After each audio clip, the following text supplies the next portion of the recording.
Here we go. Welcome everyone to our D&D Friday night stream. We're doing MIA today.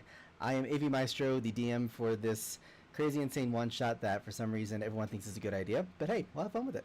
I'm good with it. Take a moment to everyone introduce themselves, who they're going to be playing as, and we'll get started from there. What's good? Casey playing Cuddy Sark.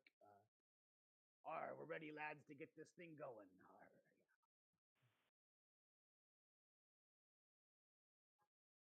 Steve, I will be playing Davis O. Davis. Huh? Eh? And then I'll be playing Gunther. I'm Justin. I am the last a water genasi cleric. I believe in peace. And I am your not DM this time, Jake. I am going to be playing as Eli. And I don't know about a lot of things that are going on here. Alrighty. With that being said, we will jump right on into this. So, I will slightly recap a little bit, if it helps. If unless anyone wants to recap what we did last time here. Actually, you know what? I'll let you guys do it instead of me because I didn't run this one last time. Well, last time that you guys were all together, everybody had been fighting inside of a giant tree area on a jungle. That some creepy old lady was ensnared by a bunch of roots and stuff, and everybody had a fun time getting interrogated by her and then destroying some nodes of plants that were around a spell circle, and then caused the minor death of at least part of the island, but we'll see what happens after that. Other than that, our friendly DM, who's now, or usual player Olivia, got his hard dragon wood going, and well, after that we kind of hopped on the boat again, I believe. Yep. Alrighty. I was gonna say, Cuddy, you were muted for the beginning portion of that. You were saying something earlier, but I didn't catch it. I was just making offhand comments that probably were better off not caught on. All good.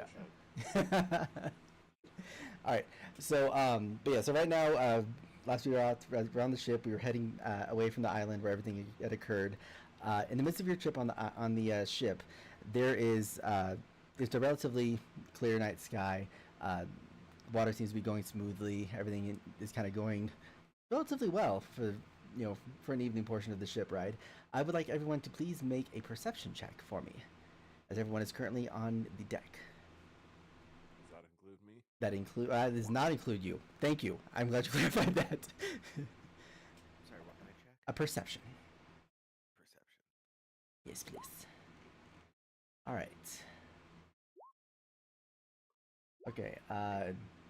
Gunther, I'm going with your first roll. I would say Thalasso, your first roll, but they're both with the same thing, so we're good there. Okay, so.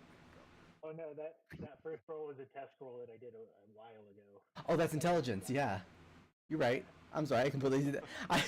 I read the numbers. Sorry, I was checking to make sure everything worked. No, you're good. I appreciate that. I really do. So yeah. So as you guys are going through, like I said, it's a relatively clear night kind of thing. You do notice that in the distance, coming from probably like the north by northeast side, you do see an unusual glow. And Thalasso, you rolled the highest perception, so I'm going to give you a little bit more information. You see the glow, and upon closer inspection of it, it looks like you're seeing the outline of a ship. But what makes it so weird is the fact that, you can see the stars like in the hull of the ship behind it, but you can see it, and it looks like it is heading in your direction.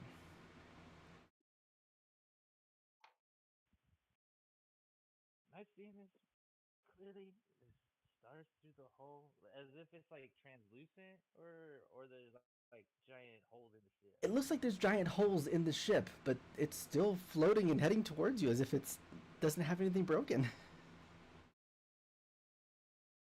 Ship with windows. What a piss poor design. So it's broken up, guys, but it's still coming at us like its tip-top shape doesn't make sense to me. But them lights sure are pretty. There, Little Mhm. knife or something. See, like if it's there's something weird with it, like kind of magical or ghostly or something. I don't know. That's all right. So, See through your poop deck. Ah, see, this is why I love this group. I never know what's going to be said when I put in something like this. I love it. So, you're making these observations, you're having this discussion, and um, as you're having this discussion, you all kind of hear this weird little whom, and you see almost a ripple that originates from the ship and it goes over the entire ship itself, your entire ship as well. I need everyone to make a wisdom saving throw for me, please. anyone that wants to be within 10 feet of me can get a +1 on that. Yeah, and Magical in nature. it is magical in nature, indeed. Okay, I get advantage on magical wisdom saving throws for being a gnome. All right, let's see. I don't know why it's rolling twice. That's okay. I mean, it's rolling. Ironically enough, it's rolling the same thing, so I'm going with it. Thank God I get advantage. Lovely numbers. There you go. All right. So So much better. oh, we got it. We have a natural 20, very nice, and 22, a 21, and a 15, very nice. So you feel the kind of I call it a ripple for lack of better terms, almost like a sound wave. And as you feel a wave over you, for a brief moment, you feel like almost a sense of like nausea, and at the same time, almost like you're like in a daydream state for a moment. And for a brief moment, every one of you swear you hear a sound of two different voices. One almost sounds like a maniacal laugh, eager, very demented, and the other one sounds concerned, serious, almost focused in a way, almost cold. But you don't catch anything. You don't understand what's being quite said at the moment. Does anyone know where Alluvia is? That lad's probably losing it again. You actually say that, and Alluvia comes out from under the ship to the deck, and you see him, and he's got his hand over his eye, kind of stumbling a little bit, and he looks at you, Cuddy, and he's like, "Sir, I don't know what's going on, but I feel weird." And you do notice right off the bat that half of his body is covered in scales. You would expect him to be in that almost insane state that you're usually seeing him in, the emotionally unstable state. But it seems more like he's confused, and it's reacting without him actually being involved. So it's kind of hard to tell what exactly is happening to him, but you do notice that right away. I'm gonna grab a pork chop from the kitchen, with salt, slap it over his eye, and be like, "There you go. That'll keep the swelling down. That problem's fixed. I'm gonna go sit down for a little bit." You just see Olivia hold the steak, looking at you like, what just happened? And again, you hear another kind of warm, it's a little bit stronger, a little bit heavier, and you see it kind of go over. You notice that the ripple of the waves actually kind of hit the ship a little bit as a result of the wave again. I need everyone to once again make another wisdom saving throw. Difficulty will be a little bit harder this time.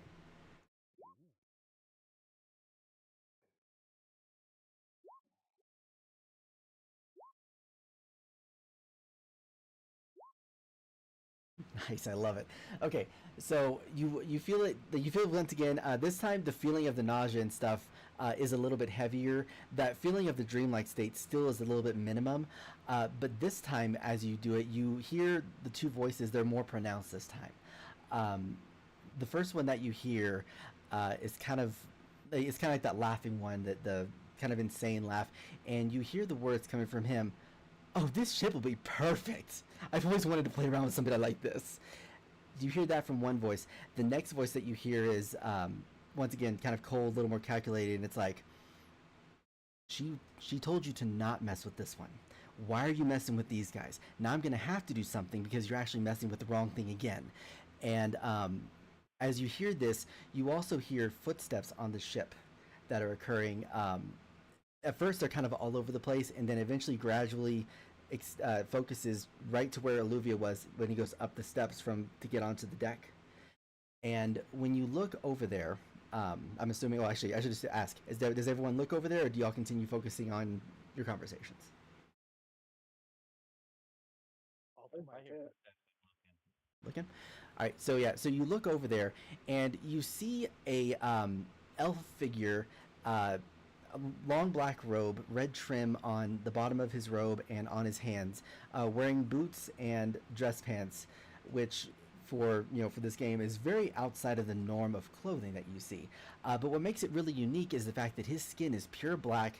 He has pure red eyes, very pointed ears, black with red highlights on his hair, and you see him standing there, and you see him standing behind Alluvia with his hand on his shoulder, and then you hear coming, and Cuddy, it's going to be actually kind of nearby where you're at, because I'm putting you kind of near the front of the ship.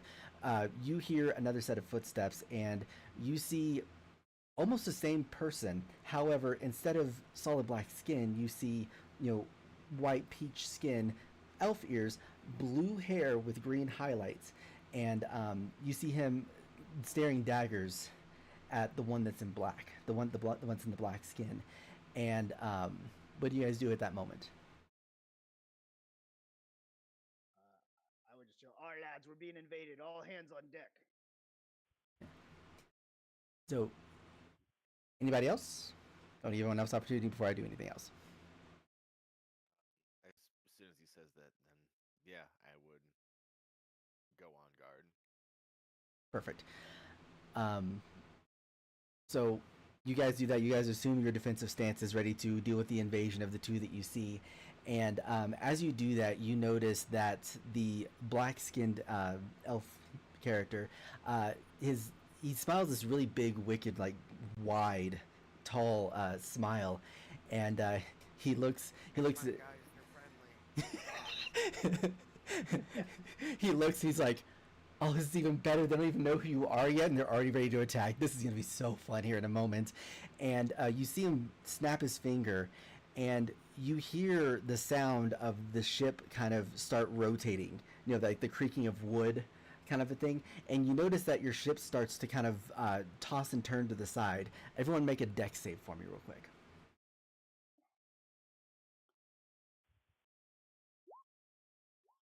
Our captain's drunk again. I need to roll for Olivia as well, since we're at this point now. I guess it would help to get my characters out too. All To right. be fair, you wouldn't be blaming the captain, you'd be blaming the navigator. Who is Cuddy?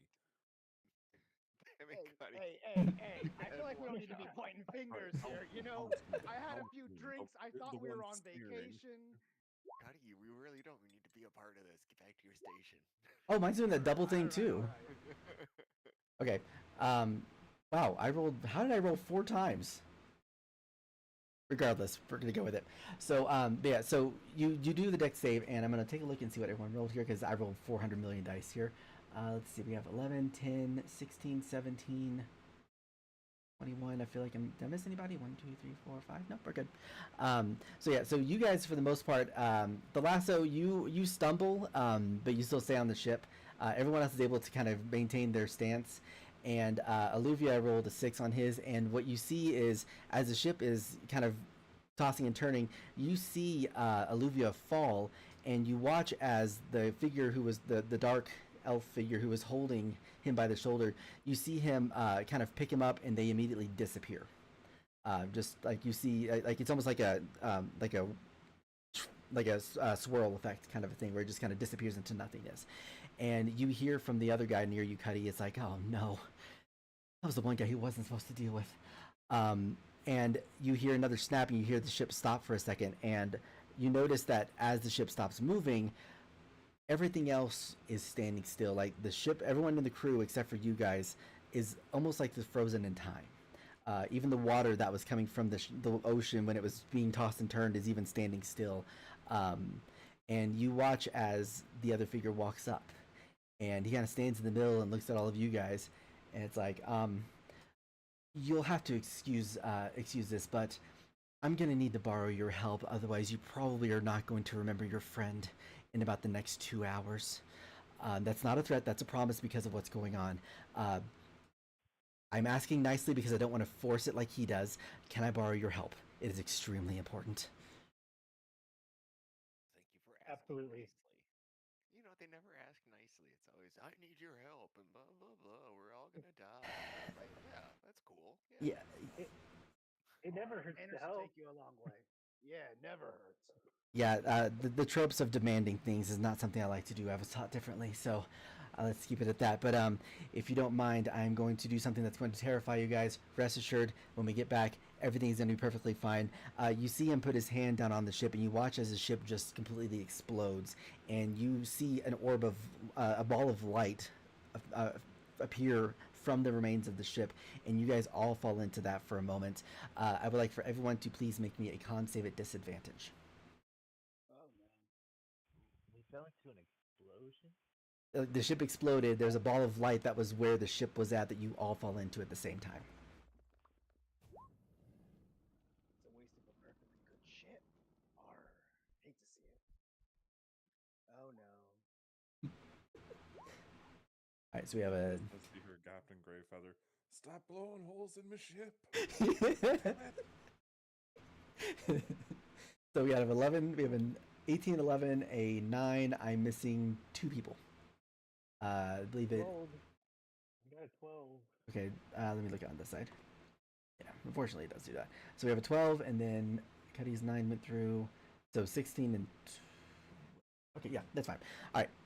So the person really who was affected is Cuddy.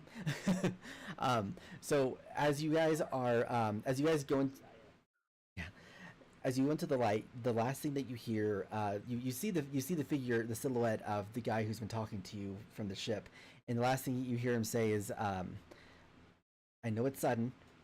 Rescue your friend, rescue my friend, and take care of the problem, and everyone will be home safe." And as soon as that happens, you find yourselves, and this is where I can move everything over. Oh, did not roll for you? Okay. No worries. All right, give me a second. I'll move you guys all over.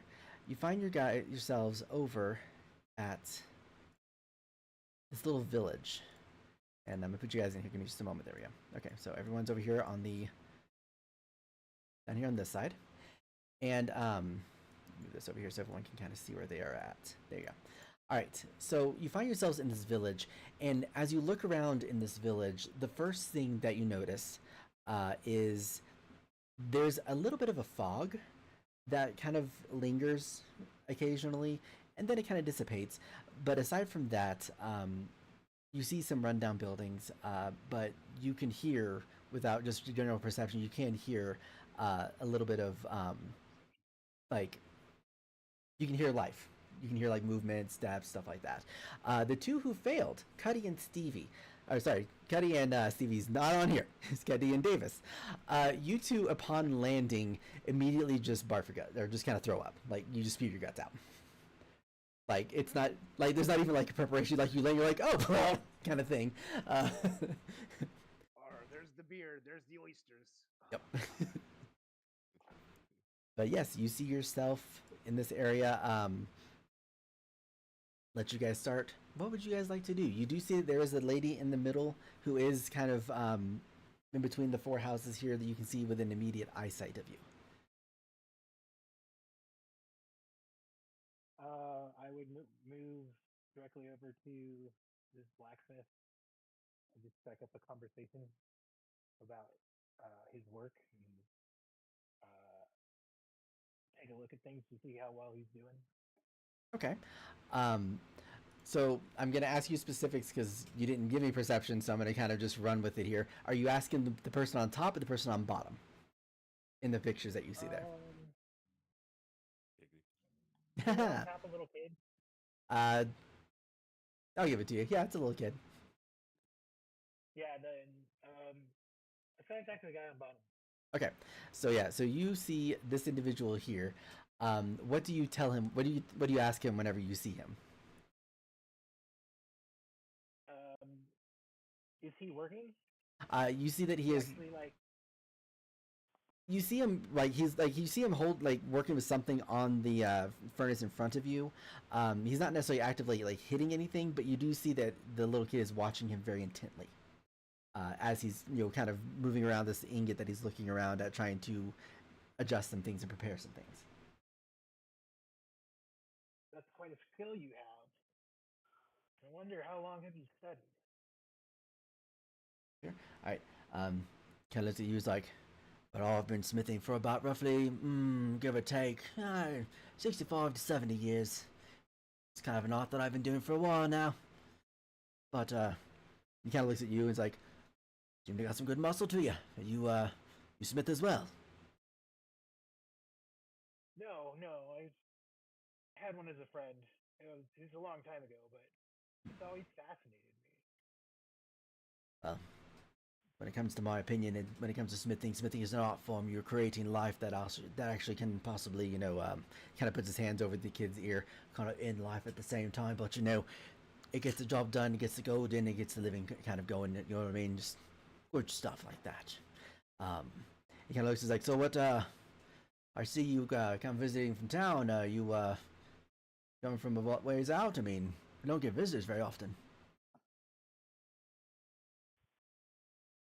I'm not 100% sure. I'm just here helping a friend.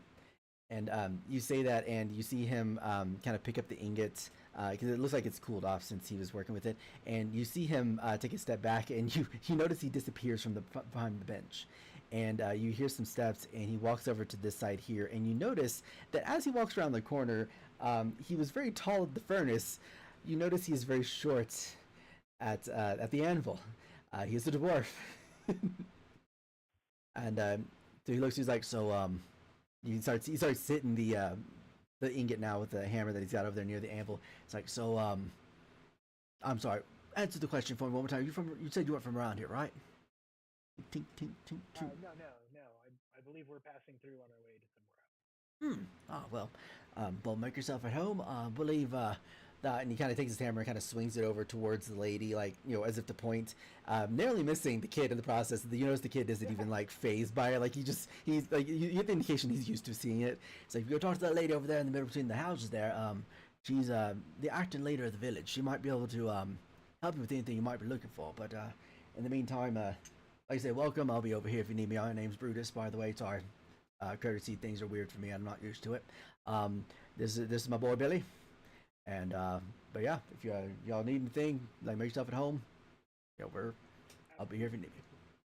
If you need any help, just if you see me around, I'm always willing to help. And I was curious, and then I go into this thing about a blacksmithing technique that I don't know anything about. And as I'm explaining it to him, I'm getting it all wrong, and also trying to convince him that it's a better way of smithing. All right. May I make a I don't know if I'm going to call that a persuasion or a deception check, because I'm not sure if you're being honest when you say it, or if you're like intentionally throwing the wrong information out there. To Bunter, he believes he's giving good information. Okay. He believes that he is. Right, so then go ahead and make a persuasion check for me. As he kind of looks at you and he's like taking this information in. So 17. So you see him look at you. You see him puts his hammer down. He kind of puts his elbow over the anvil. He kind of looks at you and is like, "Did I say? So if I throw the ingot in the air, and I hit it just the right angle with this mallet, it's supposed to make it sharper. Is that how I'm understanding this?" That's what I've heard. Right, okay, and you see Billy's like, "Oh my gosh, oh, I want to see you do this, please, I want to see this so badly," and Bruce is like, all right, and you see him take the ingot, and he takes his hammer, and you see him just smack it, and when he hits it, Cuddy, I need you to make a dex save at disadvantage. Oh yeah, Gunther's the best. Anything he says, I'm sure, is absolutely correct. As I'm co-signing for him in the background for this. It was a dex save. Dex save at disadvantage. Because you do not see this coming. Oh, did it roll? 7. 7. Oh no. So yeah. Natural 1, but I have a +6. So. So you turn to like to say what you're about to say to like Gunther, and you look as you see an ingot that's got like a hammer bent like dent in it fly towards you, and it just clocks you in the head. Like you fall over, you're not unconscious, like you're let me give you at least a little bit of damage. That was a hit. You take 3 bludgeoning damage, and you kind of fall over, and you just feel the welts just growing on your forehead. And Brutus looks over there, looks at you, Cuddy, looks at you, Gunther. It's like, was it supposed to do that? Maybe more practice, and I slowly slink away. All right, y'all need to be more careful. So, oh, and actually, sorry, Eli, I'm gonna move you over here for a minute. Sorry, they didn't put you in the right spot. Go ahead. As I rub my head where it hit me, and I look at him, I'd be like, "Speaking of where we are, where are we? What's the name of this town?" And Thank God I thought it was happening again. Brutus walks over, takes the ingot, kind of picks you up, and you notice that for his small stature, he's very strong because he picks you up and puts you back on your feet. it's like, pardon me, I apologize. This town, I believe they called it Elysium Haven. We've all been kind of here for a little bit. I'm waiting for a couple friends of mine to arrive so I can actually head on out here pretty soon. But if you want more information about the town, like I said, and this time you see him actually point instead of the Henry points. If you talk to the lady over there, she actually does give you more information about the town. But I work just kind of using the smithing machine for the time being before I actually have to head home. But let's just say, for the sake of, I know obviously, but for the sake of everybody else, what is the biggest town that I would recognize in the area? Him kind of thinking, and he's like, honestly, I don't know because I don't go. I came from the south, but it was about a 3 months journey, and I don't recall seeing any towns on the way up here. So I don't know if there's any other big towns. Like I said, I've had some other people that I was waiting for to come back. My apprentice is supposed to be coming back with some material. Hopefully, when he gets back, I can tell you about it. But as of right now, I don't know. I'm sorry. My apologies. Castles, keeps, temples. I mean, there used to be a temple at the north side of town, but I don't recall there being any like fancy building shrines and all the fancy get up stuff that bigger towns usually have. Like I said, I've been here for a while, so it's hard to remember after a while what's around here. And do me a favor, everyone make a quick insight check for those who are paying attention to this conversation.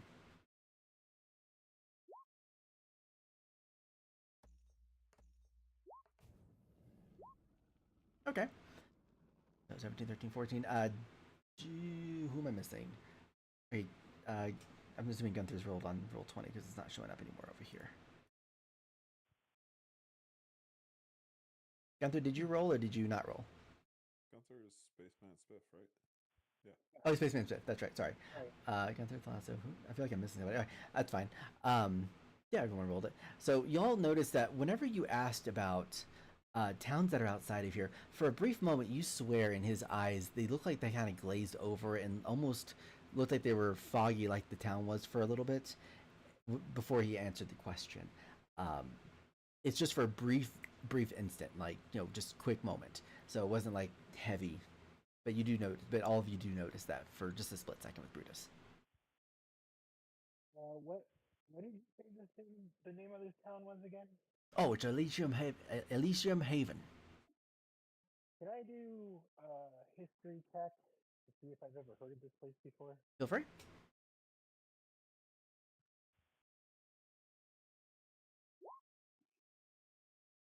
$22, not bad.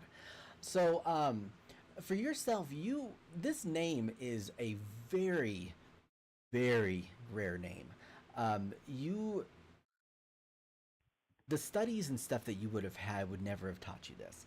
You would have heard this maybe from like rumor mill peoples or like people who believe in legends. At some point, you probably would have thought that this was probably like one of those fake fairy tales to like make sure people are being good kind of thing, like oh, the legend of Elysium Haven's a kind of a place of questionable nature. You never know what happens, but people who go there disappear. Nobody knows what happens. That kind of stuff. But surprisingly enough, you do recognize this name, but you don't have a lot of information about this town, factual stuff. So, would you say that I would have thought it was like a pretend place before? You would have thought it was a land of fairy tales because it was one of those that you would have heard it like as a kid kind of thing, and It was Yeah. never there was never any like integrity of factual nature behind it. Okay. It didn't have integrity. I was trying to find the right word. I'm like, there's not a right word to really put this into words. So I'm gonna just use what I'm going through my head. I'm like, close enough. Well, we're good. If we break off conversation with these little walkbacks, they Mhm. be like, "All right, this place feels a bit weird to me. It's weird they can't name me any local towns around it. It feels something's off in the old bones. You know what I mean? I think it's because there aren't any towns around it. Or that makes I used sense, to be I guess. I used to be told this fairy tale about a place named the same place as this town, and it's a place where people go and disappear. We did If just it's kind of blink here out of nowhere. We're standing in the middle of the street. We're gonna start to look really weird. Maybe we should like go get a table at the inn or something and do this. sounds like a good plan. Or I can go for an L. Um, and are y'all saying this like subtly to yourselves, or are you kind of saying it out loud just between all of you? I was saying that like kind of subtly, just like to the group here. Okay, that's fine. That's Yeah, fine. I Want just to make kind sure. of imagine like a huddle. A little group powwow. All right. All right. And I am going to. All right. So yeah. So do you guys look for? Are you looking for a tavern? What are you doing from here? Okay. Yeah, a place to sit down and continue the conversation. Okay. So there's about 2 or 3 different places that you can probably guess that have it just from general, just passive perception stuff. You do hear a guy singing. And there you go. You do hear guys singing from inside this room here. Gunther, maybe Cuddy, if he's looking in the room, might see that there's a guy standing on a table singing in there. But you also hear like silverware and stuff coming from a distance from this room over here on the other side.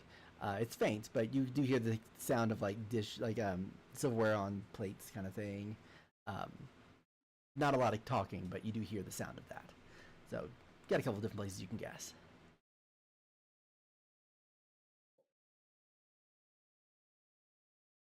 Just stand next to the window and not really look in. But I'm gonna listen to what he's singing. Okay.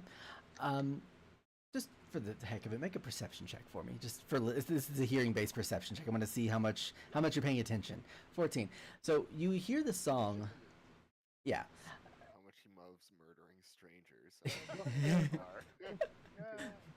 So Just for context, I pull out a lyre and I start trying to play along to the melody that he's singing.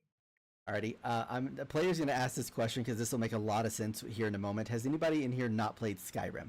Like the good Skyrim one that's like that you can play like by itself, not the new stuff. Nobody. Okay. Yeah. So you hear him singing, and you said you have. Yes, I have. Okay, you are from the town of Whiterun's song.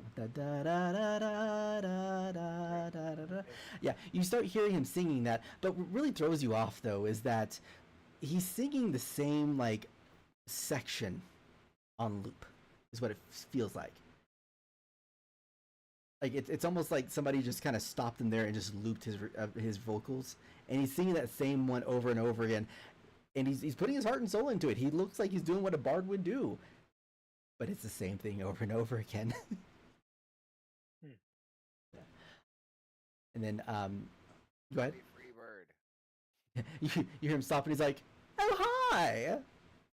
And he kind of jumps down off the. I didn't think you were gonna move. He jumps off the table and runs over here. He's like, "How's it going?" Oh, I think better now. Yeah.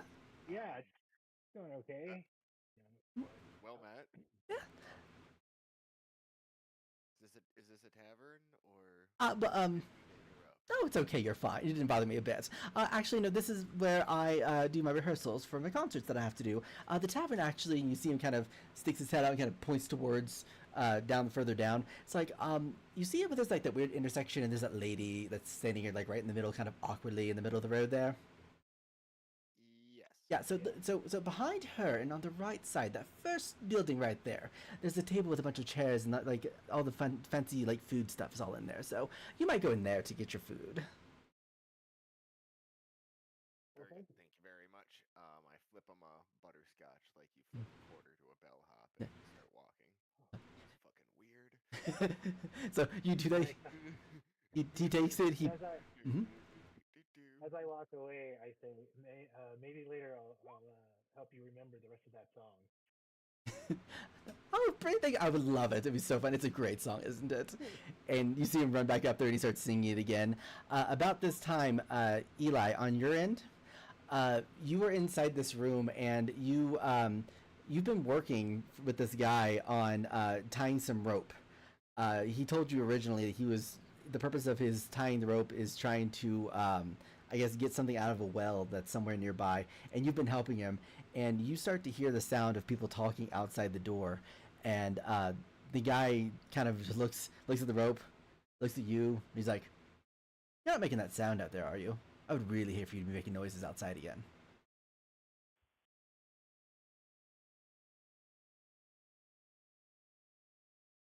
Eli, you there? Sorry about that. There you go. I don't recall being able to make noises outside of where I am, but I don't know. I could go check and see what is going on. Yeah. Go. Good luck with the ropes for a second. I don't know. I'll be back. All right, thank you. I'll take care of it just fine. And you go ahead and go down there, and please feel free to describe what you look like as you're walking out the door to see them. You guys see a very pale-skinned individual with long black hair, wearing a bit of a black veil over his face. Kind of well-toned body, but he kind of has that little bit of a sway to his gait, like somebody that's used to standing on board of a ship.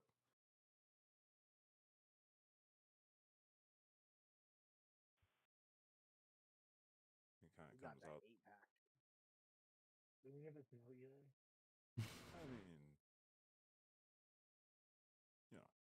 it's pretty toned.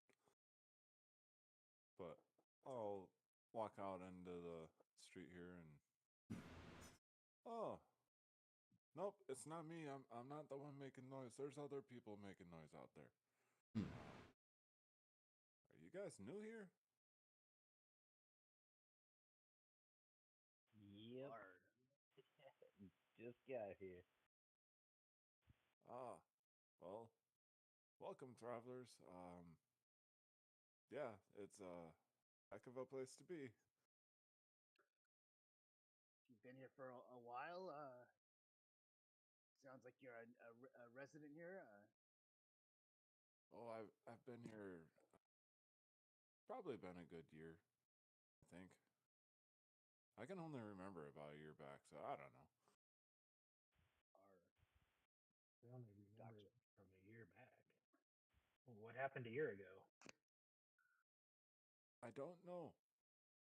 I woke up here. I don't remember anything before that, really. Um, Me all the time. so the four of you We're make. looking for some people. Was there any other new people in town recently? DM God, is there other people that have arrived recently, or Uh, am I the newest one other than them? make a history check at disadvantage for me. Ah, yes, because my bad memory. Mhm. Hang on a second here. I think it was Oh man, those rolls, jeez. that would be a 13. So, to your knowledge, you have not seen any new faces. In fact, the more that you think about it, these are the only faces you've ever seen. No, I can't say that I recall any other. I think you guys are the newest ones other than me, so yay, more people. Okay. Yeah, in the background, you hear ding, bing, as you hear like part of the. He does that try to do that swing again, and you hear the kid running in the background, like running by. You hear kind of a wiggling sound, and you hear more footsteps going back towards the anvil, and Brutus is like, I'm gonna figure out this new art. We're gonna make some new stuff. Continue. Apparently, we're not supposed to be making noise, though, so. Oh, Oh, there's nothing against making noise, but I will say some of the people here they act really weird. This is coming from me. Like I know I'm a weird guy, but these guys they act really weird. This guy's been trying to tie a rope for fucking like ever, man. For a year? Thought I knew it. I thought I knew a time loop where I saw one. has anybody taught him how to tie a rope, or have you just watched this jerk struggle for a year? I mean, I've been Real trying to dick help him, but it just like Oh, doesn't okay. work. Like I know how to tie a rope. I climb the rigging all the time. Like I feel like I would. I don't know. I have dreams that I did. But anyways, I know Wait, rope. now show me how to tie a rope, Jack, 'cause I'm worried about you. I will take the rope out of my bag and I will untwine it a little bit and I will roll it back up and then I will tie it into a sailor's hitch without even trying because I at least know that stuff by hand. I think I should probably So, make some sort of roll. go ahead and make a survival check. Hold on. It'll be a straight roll, no disadvantage. Steve, you son of a bitch. So, Not enough for one, but so you tie it. Go ahead. I was going for the sailor's hitch. I got the reverse square knot. Now it's just a regular knot. Fuck. But so you tie that, but Eli, what really kind of shocks you is that you just tied this rope and it stayed. Oh my god. It hasn't, nothing's changed on it. Wait, nothing changed? like you, the more you think about it, you've been tying ropes with this guy for a long time, right? And you don't recall ever seeing a knot fully staying when you pick up the rope to tie another one. You're looking at this one in your head, and it's not disappearing. It's staying knotted. It's staying knotted. Yeah, exactly. What do you mean? What do you mean it's staying knotted? Of course it's staying knotted. Why would it not? Yeah, it's the loop, swoop, and pull. It works every time. I mean, I know that it does, but it's actually staying. I don't understand this. It's great that it is. It should, but we've been trying Can forever. can I roll an insight check? Uh, Having a gut feeling that maybe if he steps back into the room, that the rope is gonna unknot itself. go for it.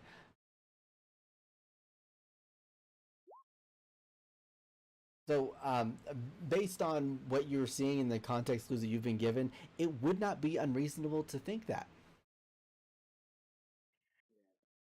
Eli, why don't you? Oh wait, have you told us your name yet? Oh no, my manners are horrible.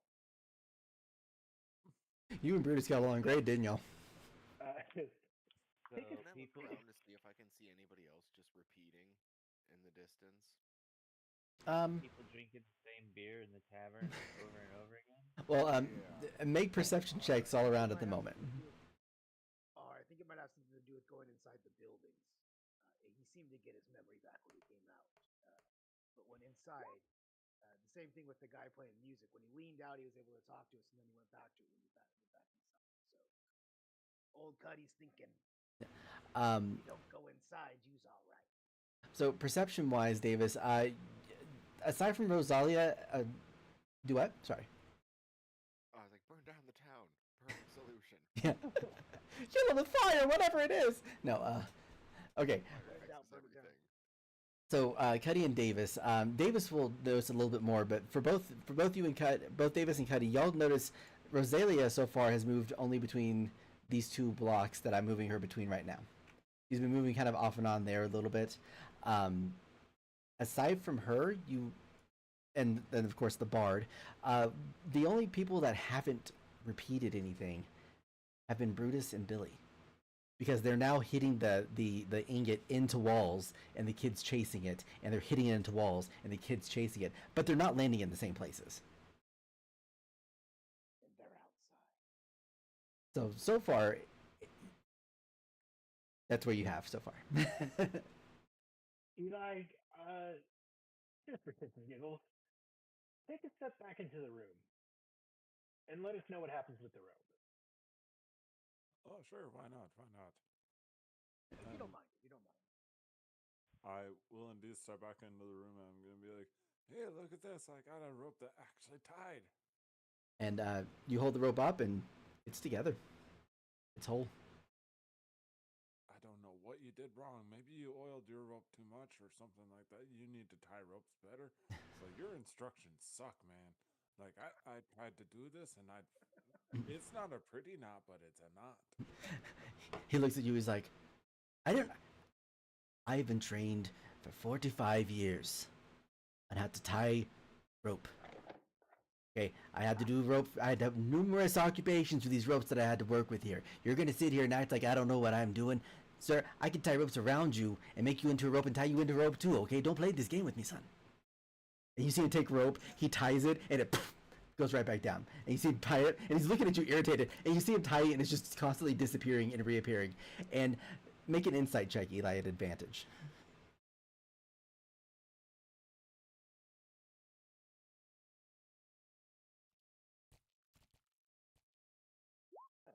Yeah.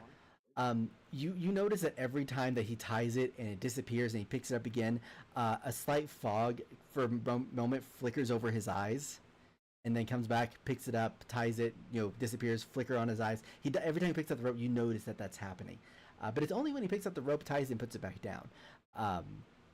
He doesn't move from where he's at, but he is looking at you very, very angrily. Like you insulted him or something. Good luck with that. I'm sorry for interrupting you. You have a good day. I'm gonna go have a drink with my the new arrivals. Yeah. Bye now. He turns around, grumbles. Gonna say friends. Oh, it's okay. We are friends. So there's nothing weird about the room other than the guy. He keeps like kind of not being able to tie his rope, but this rope stayed tied. Yep, it's just like normal. And about this time that you guys are doing this, you hear from the lady coming over here. She's like, "Can I help you?" Hey Rose, I found some new guys. Clearly. What do they want? And she looks very disgruntled. Like, did you come here for a purpose, or what exactly is the idea here? I don't know, Rose. I just met them. What was the reason we were here? We're here looking for somebody, right? We're looking for our friends and something, and we gotta save or do something. And a table for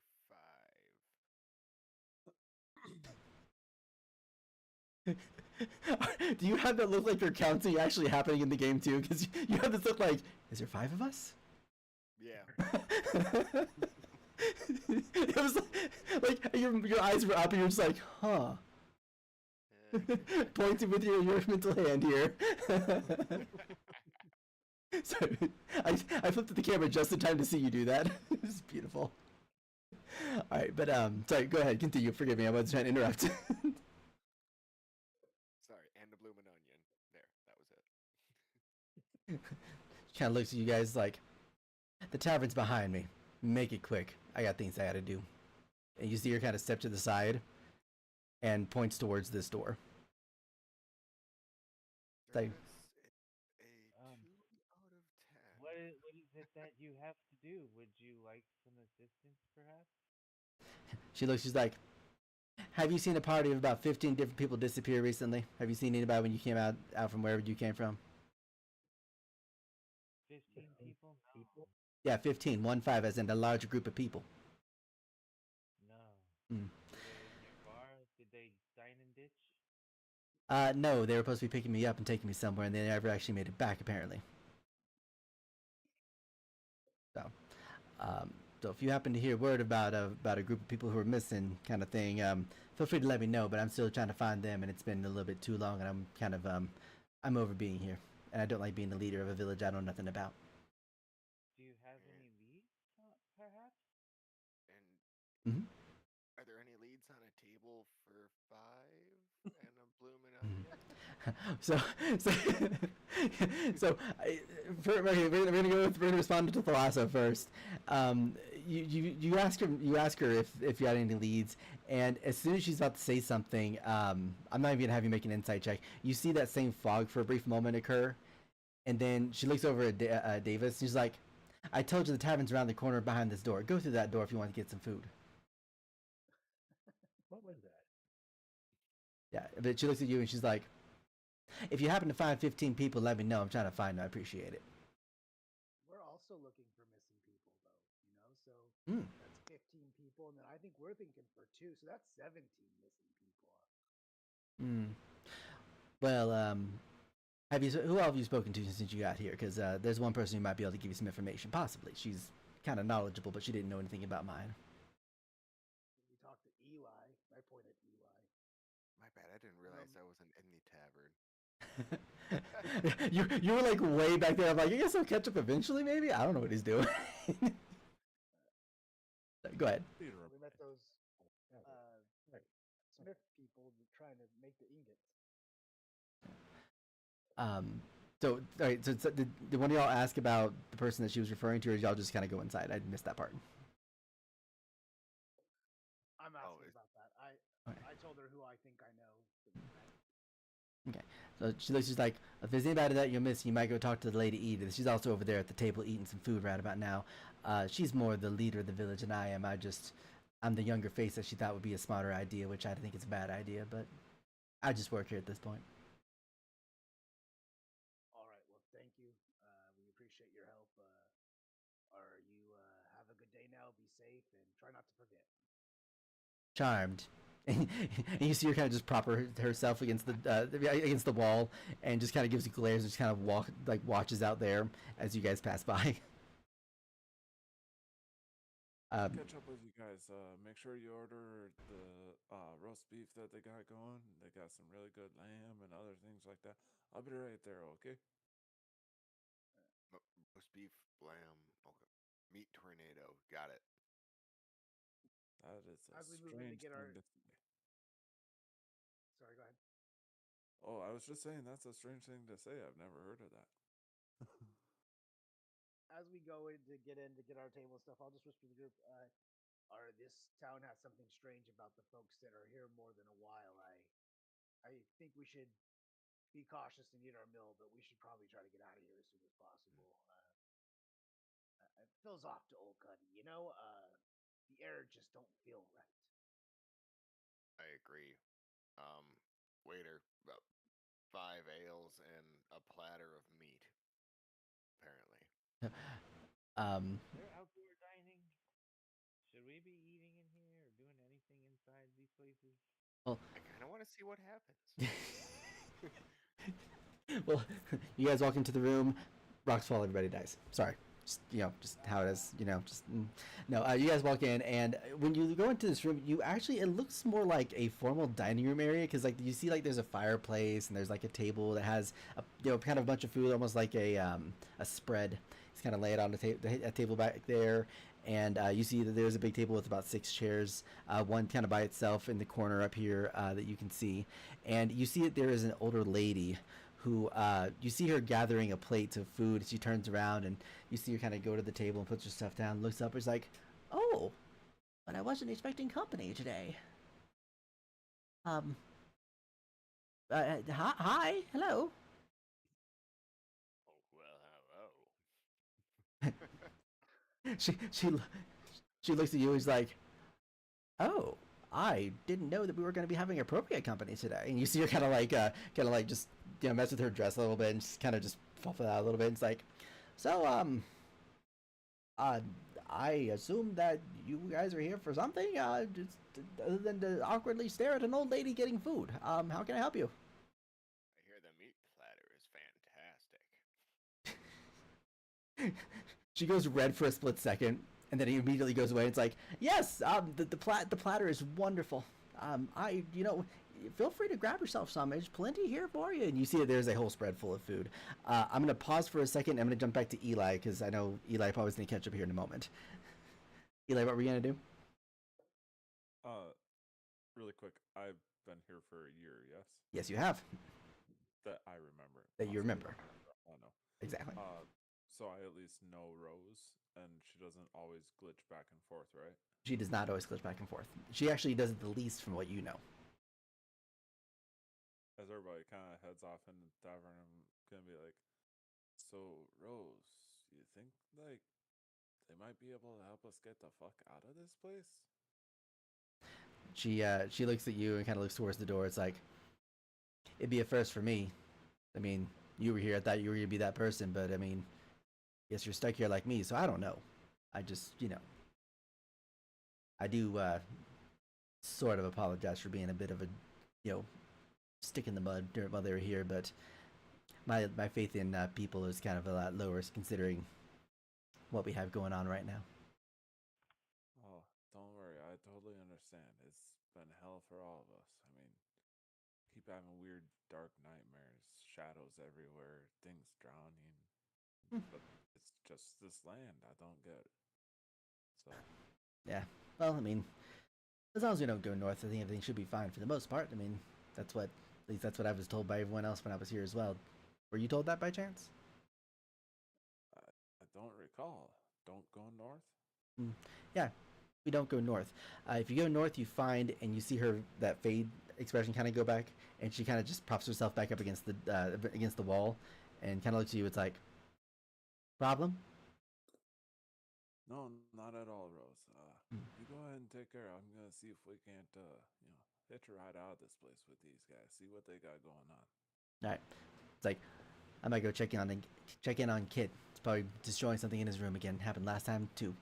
And she starts to walk down this way. As she's saying that, she's already walking down towards this direction. I'll head into the tavern with these guys. Okay. Hey, sorry about that, guys.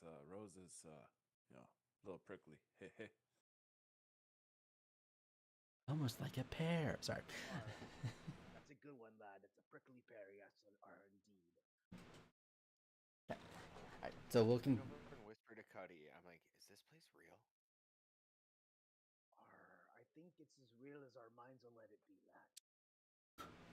Well, you're older than me, so not lad. Like not in like a quantum physics way, but in like a like, did we get like blinked to like some sort of like outer realm thing, or are we still in our place, just like somewhere far away? Old Cuddy is not the smartest, but I think we are in a land that's not of our realm. I think that whatever that flash from those two people that were on the boat, I think it took us somewhere. I don't know if it's out of space and time or what, but it's definitely not our home. all right. I'm assuming that Kansas anymore. I have to ask, are you two asking this between you two, or are you kind of having another huddle with everyone else? No, like as we're like sitting at like the table there, like kind of like whispering it between the two of us. Like I Okay. leaned over and I'm like, "The fuck is going on?" Like, I need you two to make a quick wisdom saving throw, please. You're within 10 feet of me. Since we're sitting next to each other, so you get a +1 to this. is it magical in Uh, the wisdom saving throw? Not necessarily. Okay. My aura gives everyone. Oh, I got a natural one. I wish it. I wish no, it it's a was. three. I got a 3. I Three? got a 6. Okay.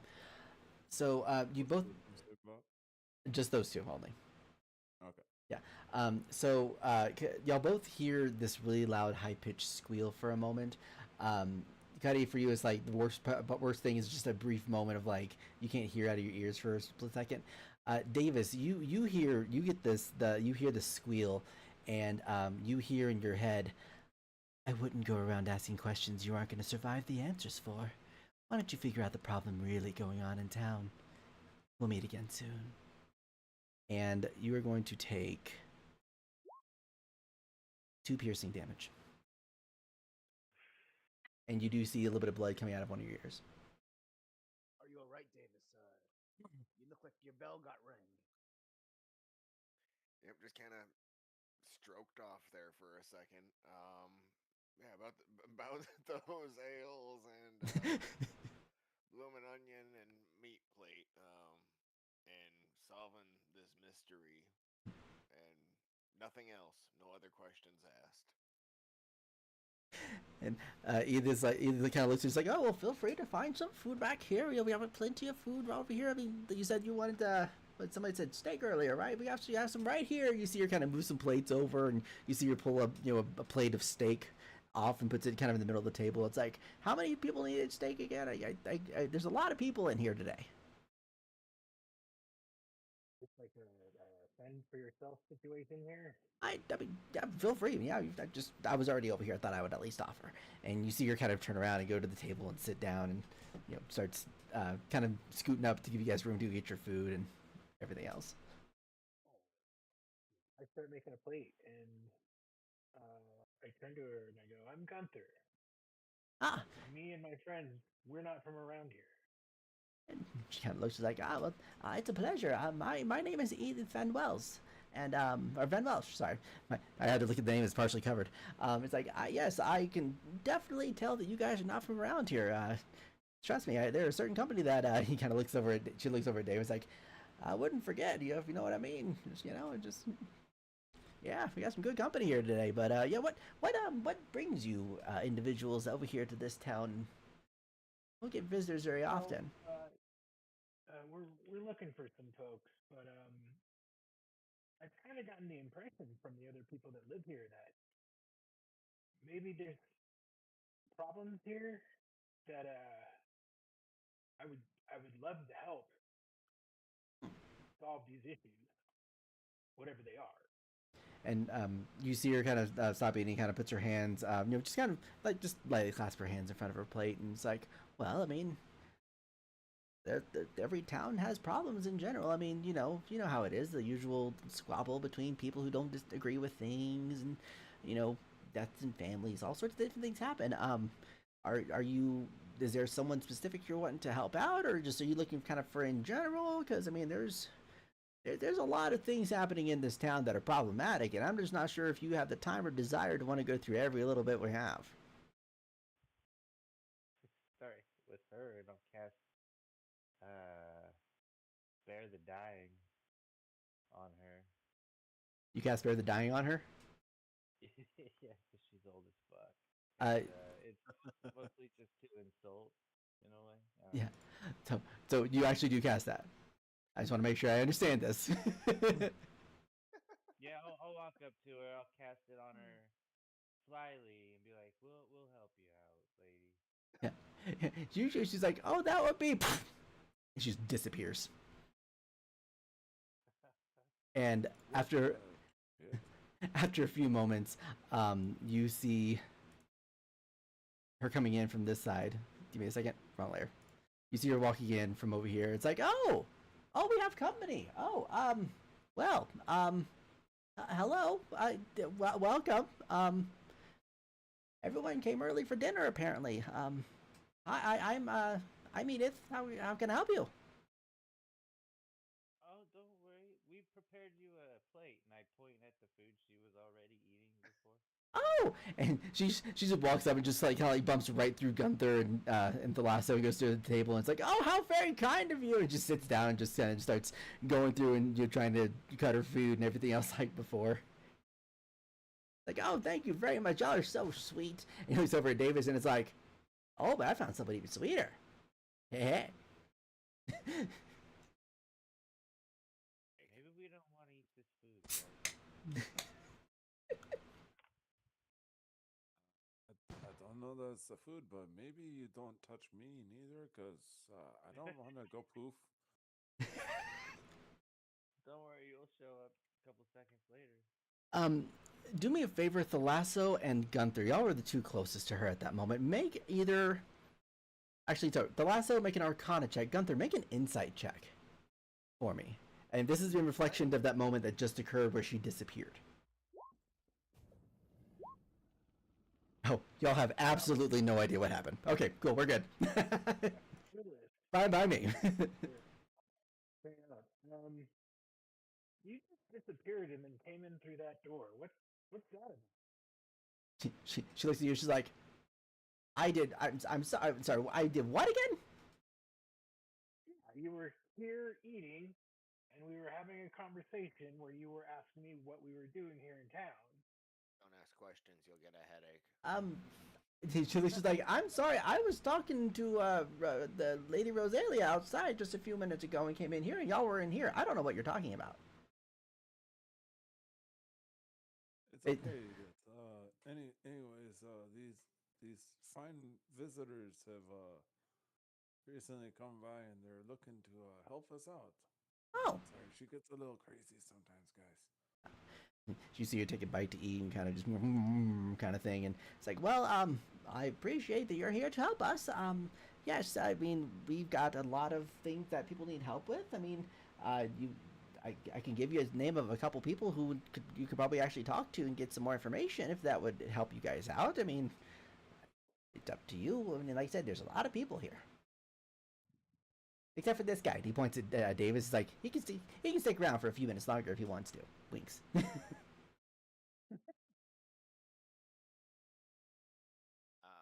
Sure. I would have, but like I said, I have a headache now. It's like there's just blood trickling down my neck, my ear. She looks just like, oh. Do you need some rest? Do you need to rest for a little bit? I mean, we got some beds nearby that you can go take it easy at. No, it'll be all right. It does this whole time, the old bloody ear. Anyway, Okay, well, I mean, the offer still stands. If y'all need to get some rest, it's not too far from this room. You can go take a crash in there for a bit. But for people to help out, there's an individual who there's a couple different people. She points down to this doorway here nearby the door that you guys nearby you're in. Like there is a unique cat individual named Katesh who is over there next door, kind of working on some stuff. He could use a little bit of help. And give me a second because I have to bring out my notes that are on my other computer. Where'd it go? Ah, there it is. He said he was looking for a group of people, and I don't know if you guys are the group of people or not, but I mean, you could at least, talk to him, maybe get some information, and if not, there's also you see her pointing downward out this door, specifically to this window here.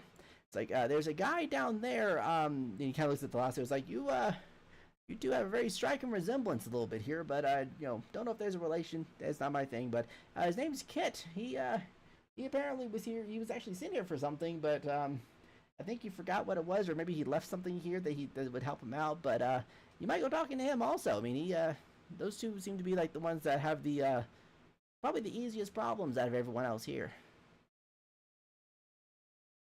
What about the 15 people that went missing? She's like, 15 people, 15. Oh, you must have been talking about Rose. Yeah. Yes, I'm not exactly sure what happened to the people that were there. Apparently, according to her, when she came by here, there was a whole village of people that she was a part of, and they all went somewhere to take care of something up ahead, and they were going to come back and get her, and she's been here since then. I mean, I didn't know any of them personally, but I mean, I'm also one very old lady who's been living here forever, so what am I going to do? Aside from eat food and, talk. But take another bite and just noms on it quite a bit. But yeah, I recommend starting with those two. But feel free to talk to anybody else in the village if you want to. I mean, there's a decent amount of people here. They all probably could use some people to talk to, some new faces. Talking to the same people gets boring after a while. I mean, no offense, Eli. Yeah. Oh, none taken. Yeah. I know we've already talked about the weather and it never really changes, does it? Yep, nope. Always rains after every 3 hours. It's a weird thing, but it's okay. At least the crops are growing. I hope. I put money on the corn this year, and it still can't tell if it worked or not. We've never not had food and corn. It's like there's endless supplies. That's a fair point. Yes, indeed. But yeah, you guys have fun. I'm gonna just sit here, and Angel just kind of takes and just gets her fork and starts eating the food, and just kind of goes about her business from there. But yes, you recommended either going next door over here to this room, or going down here to this one to talk to the individuals that are in both of those areas, if you want to. What do y'all wish to do from there? I want to get up and walk out and just be like, think we should all have a talk outside and figure out what we want to do from here. And I'll walk out kind of without eating any of the food or anything, and just kind of head out back into the main area. I'll put a couple of silver down on the table and be like, "Yep, thanks. We'll see you later." Then I'm just gonna also walk out of there, like Okay. weird headache. I walk and out with my plate. Mhm. I didn't leave my food behind. Uh, Davis, Davis, real quick, would not wanna. as you're heading out, Davis, make a quick perception check for me, please. Perception check. Boop. 14. 14. So you put the silver on the table as you're heading back, and she goes, "Oh, thank you very much, appreciate it greatly." And you see her take, like, she had her hands under the table for a little bit there because she was watching you guys head out, and you notice that she takes a book out and opens it up, puts the coins in there, and when she closes the book, what gets your attention is the fact that, you've been in the Fae. You know things that exist in the Fae. Um, I'm going to safely assume you've probably been in to villages and talked to people inside the villages within the Fey realm, right? Yeah. Oh god. Yeah. Yeah. You would know the cover of a generic Fey book if you saw it.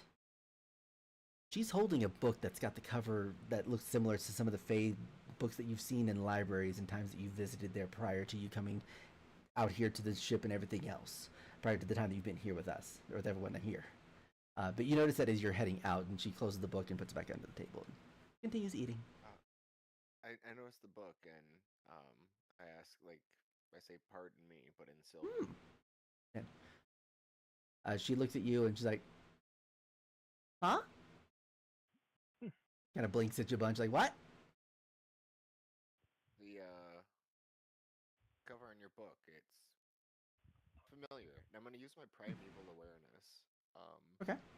Sense whether there's any aberrations, celestials, dragons, elementals, fae, fiends, or undead's presence within 1 mile. Okay. Or if the area is wooded, up to 6 miles. Okay. Go ahead and let's see. Okay, so there's not a roll you have to do; it just automatically happens, right? No, yeah, I just get to use a ranger spell. It's part Okay. of my, yeah. Yeah. Ranger. Okay. Doing ranger shit. Yeah, no worries. So yeah, you do that, and it's really weird. You know, the normal reaction that you would get would be like almost like a glowing effect on people who qualify within those criteria or within those classifications. You do this, and immediately you get several different little signals. But what's weird is when you look at the people, you see them, but it's almost like there's like a weird staticky distortion aura around all the ones that are around you. You definitely see it on Edith as well. Uh, the only person, ironically enough, and I'm assuming that you look around when you do this to kind of be aware of everyone around you. Yeah. The only person that you don't see with that reaction is Eli. Eli and your group. Sorry, Eli and your group. Everyone else that you've seen that you have not seen, all have that same distorted, staticky aura of that classification of undead. So you think that it is, but for some reason at the same time you're not really sure because you've never seen a reaction like this before. Okay. And it does hurt to look at him over time. Like it's like when you look at a TV that's staticky, how it hurts your eyes and your head after a while. Similar concept, but nothing major, just a headache. Sure. Yeah.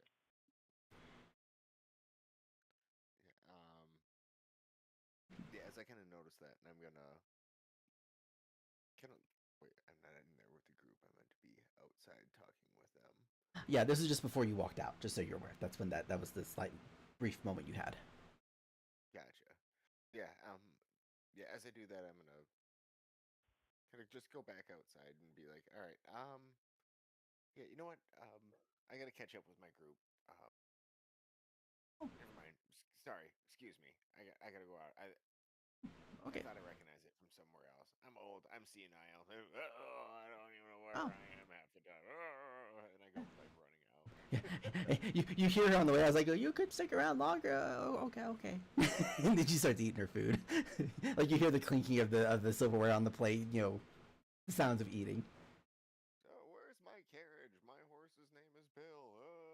As they go, they're walking out the door and straight to the group.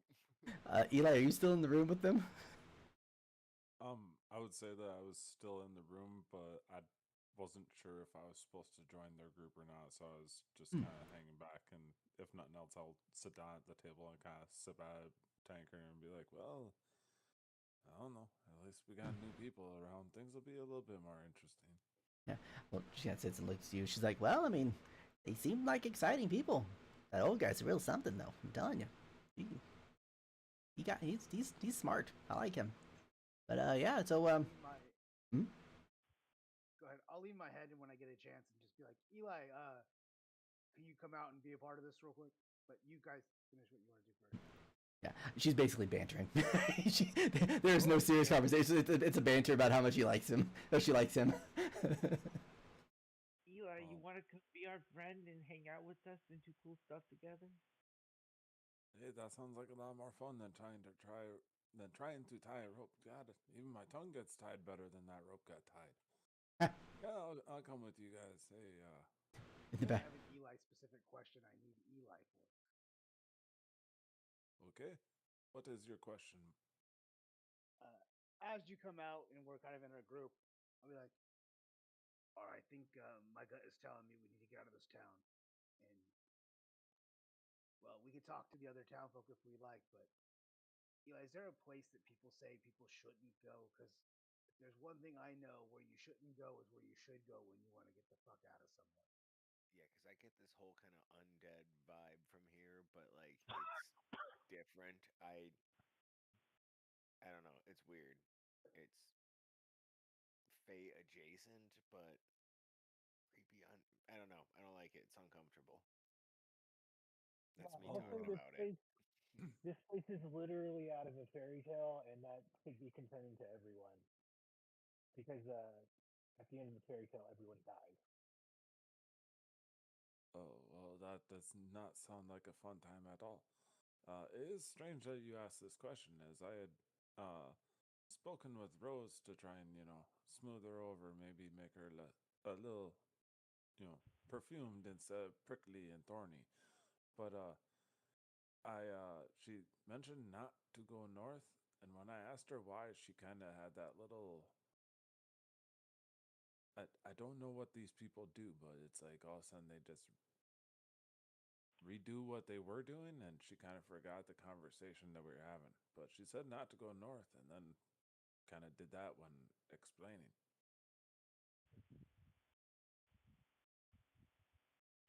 What kind of day is it? Have you left town at all in the last year that you've been here?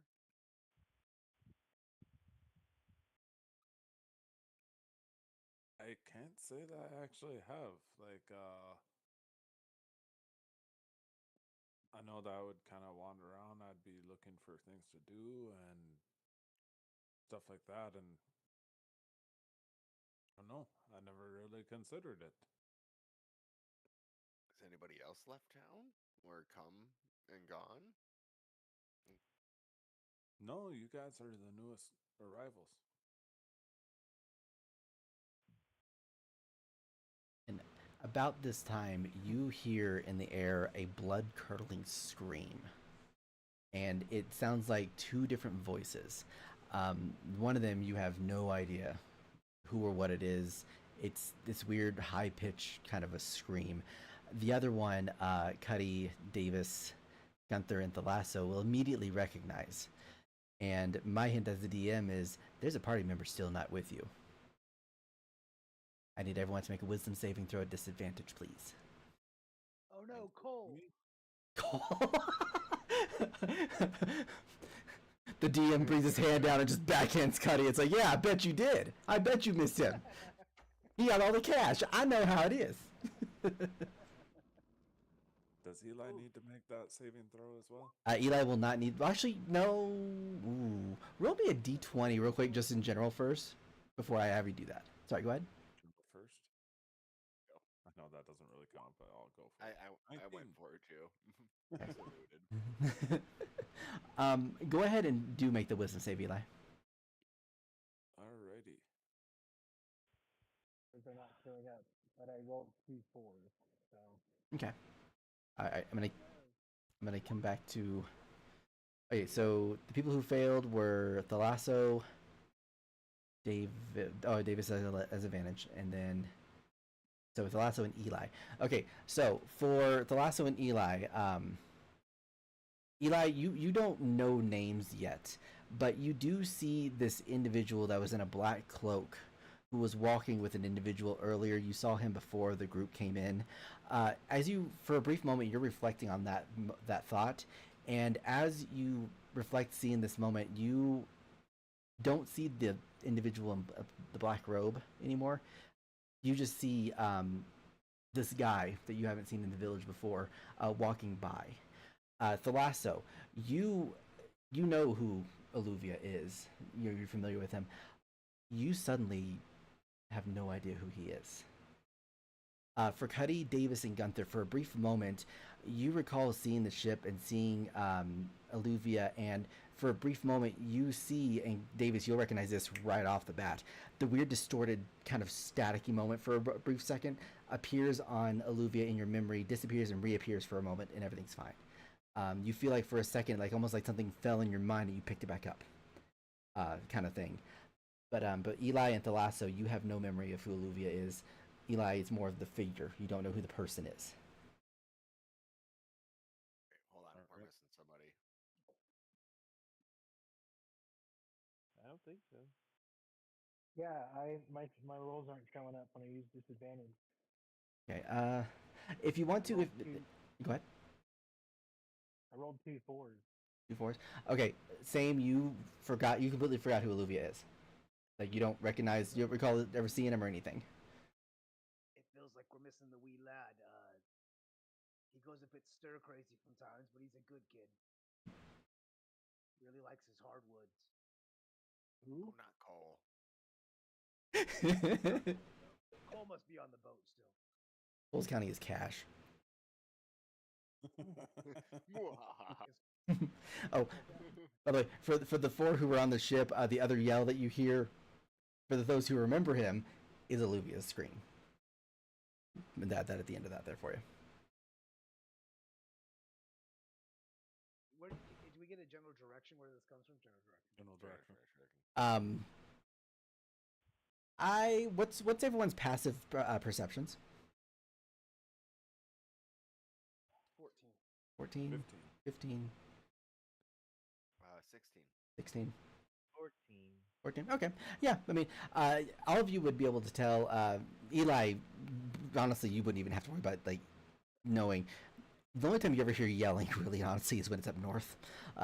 Period. No other place. But for everyone else, you can tell that it's coming from a northerly direction. It's kind of a wide arc. As if somebody was yelling from the top of a hill, and you can hear it in a wide area going up from the north. But everyone knows that it is somewhere up there. Or I'm afraid my gut was right. Whatever lies where Eli was told not to go, that's probably where we're gonna have to go. When it gets tough, the tough gets going, or something like that. What time of day is it? You look around, and as you look at the sky, you really don't know what time it is. Like it doesn't feel like the flow of time is occurring properly here. Like it's almost like you feel like you walked into a stagnant space where there's nothing that like that exists. Like everything moves, everything's still like it's almost like time is flowing, but you don't feel like it's evening. Like clouds are overcast, they look like they're moving, but there's no like break where you can see a cloud or you can't see like the night sky, or you can't see like sunbeams. It's just an overcast cloud.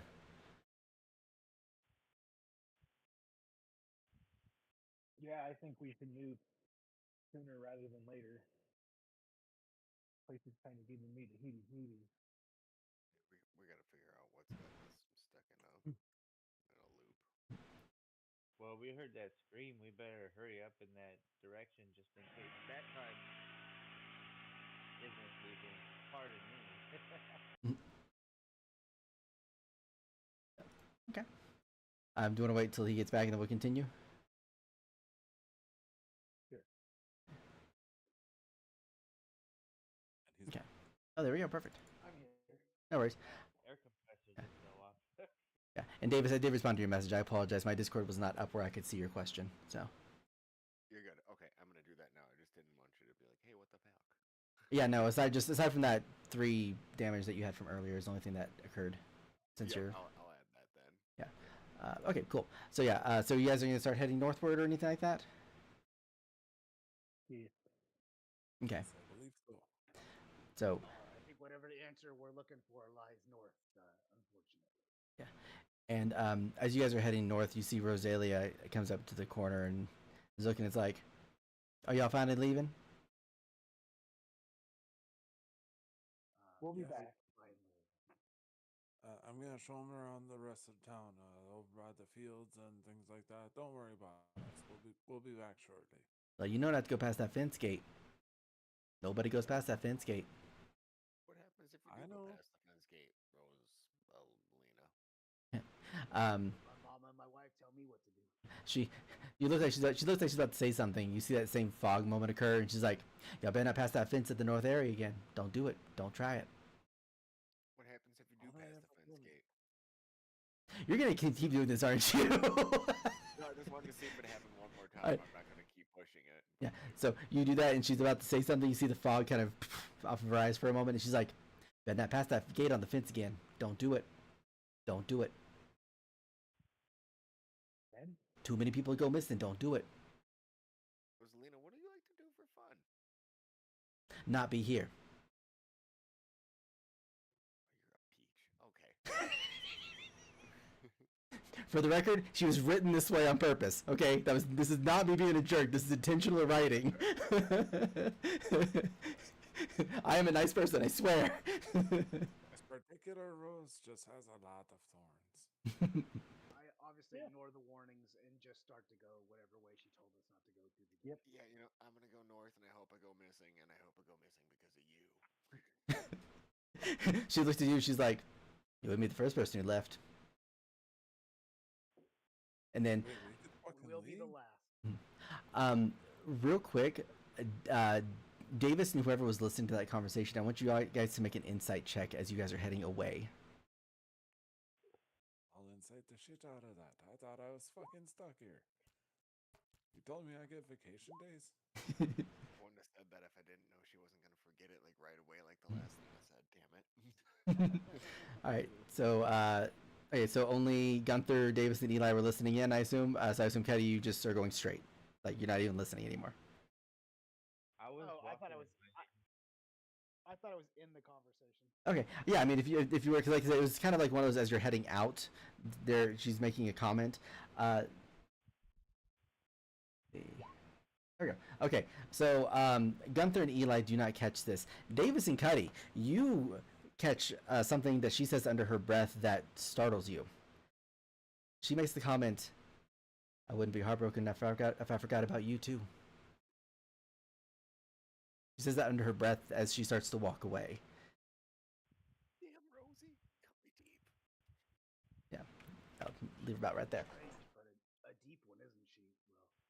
We'll have to make sure whatever's going on here, we fix it so she can go back to where she belongs. All right, so you guys are heading north. Just because I'm little doesn't mean I don't have big feelings.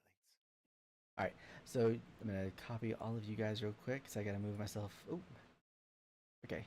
Hey, I want. Back a single tear that's like rolling Try. down the cheek. You can try, but I am so quick. I am so fast. I'm running around and you will not catch me. Running around at the speed of sound. Oh, sorry. All right, and then Running around at the speed of sound. Got places to go. Got to follow my rainbow. which for you is a very unusual thing, considering where you're from. Anyway, moving on. So you guys go heading up north, and at first, when you first go up there, I'm not going to change it just yet, but when you guys are going up north, you realize that the wall of fog kind of stops at the fence gate, kind of thing, and you do see that there's some land that you can still walk across. Do you guys go over the fence and keep going? Yeah. Okay. Before we all start going, I huddle everyone together and I do a little blessing. Hmm. I grasp my holy symbol and I ask everyone to please let in some light and luck, and I cast guidance, All right. which will last up to a minute. So Ooh. Okay. practically, it's 1d4 as we walk through this. Who knows what? So Yeah, it gives you, I believe it's a 1d4 on your ability checks for the next minute. Like it adds in 1d4 additional, if I'm not mistaken. So, I'm pulling out my shield. okay. So you guys get everything together. You guys, get your equipment all prepared and everything. Does everyone go in? Yes. No reason Yeah. not to. Oh, Alright. I'm gonna throw a rock first. Is there a rock or anything I can throw over it first? Oh yeah, Just like Oh, I got it. explode. yeah. You're at the outside of the village where there's like a little bit of rocks and like brush and stuff on the ground. You can probably easily, find something to throw out there. I'm gonna grab one of those and I'm just gonna hurry yeah. See what happens. All right. So you do that. First thing you notice is that your voice echoes a lot. Like you hear it going yeah, yeah, yeah, yeah. And then as it takes a little bit for it to land, but you hear kind of a little tee, tee, tee, tee, whoop, like a splash sound. I can't make splash sound. Sorry. Like there's a little splash sound as if like there's like some water or something further down ahead. Um, you can't see it at all, but you can hear it, and it's very faint. Do we remember this rock? Do you remember this rock? I mean, make a history check. With advantage, because it happened literally like 30 seconds ago. Well, I was just saying because the other lady said, she wouldn't mind forgetting us. Well, thank God for advantage. Whew. Let me go back and look at my rest of these here. Okay, let's see. History. Yeah, for everyone who rolled, I mean, I only see. Did only two of y'all roll, I assume? Or one of you rolled? I assume that would. No, I rolled to see if I Are we remember. all? If you want to. If you wanted to roll to see if you remember the rock, you're more than free to. Otherwise, you don't have to. I could try. Yeah, feel free. There's There's. whatever rock I picked up. I just picked up a rock and threw it. That's 2 minus 1 for a 1.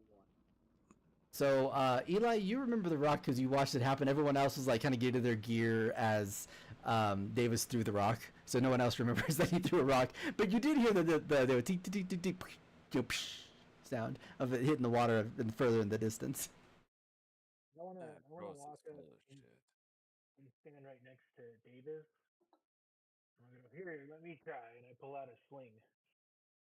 Okay. And I just wind it up and throw it out there as hard as I can. Okay. So you throw it and you see it flying. You just hear a little bit of as if it's trying to make the sound of it moving.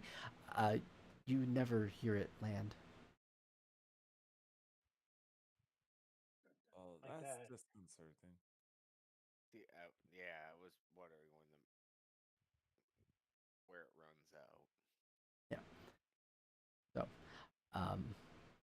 what do y'all do from here? Y'all gonna keep going, or you gonna continue contemplating? we should I hold have an hands idea. and watch the profile. That might work too. I have an idea. It might be a little crazy. I have sending stones. One group stays here.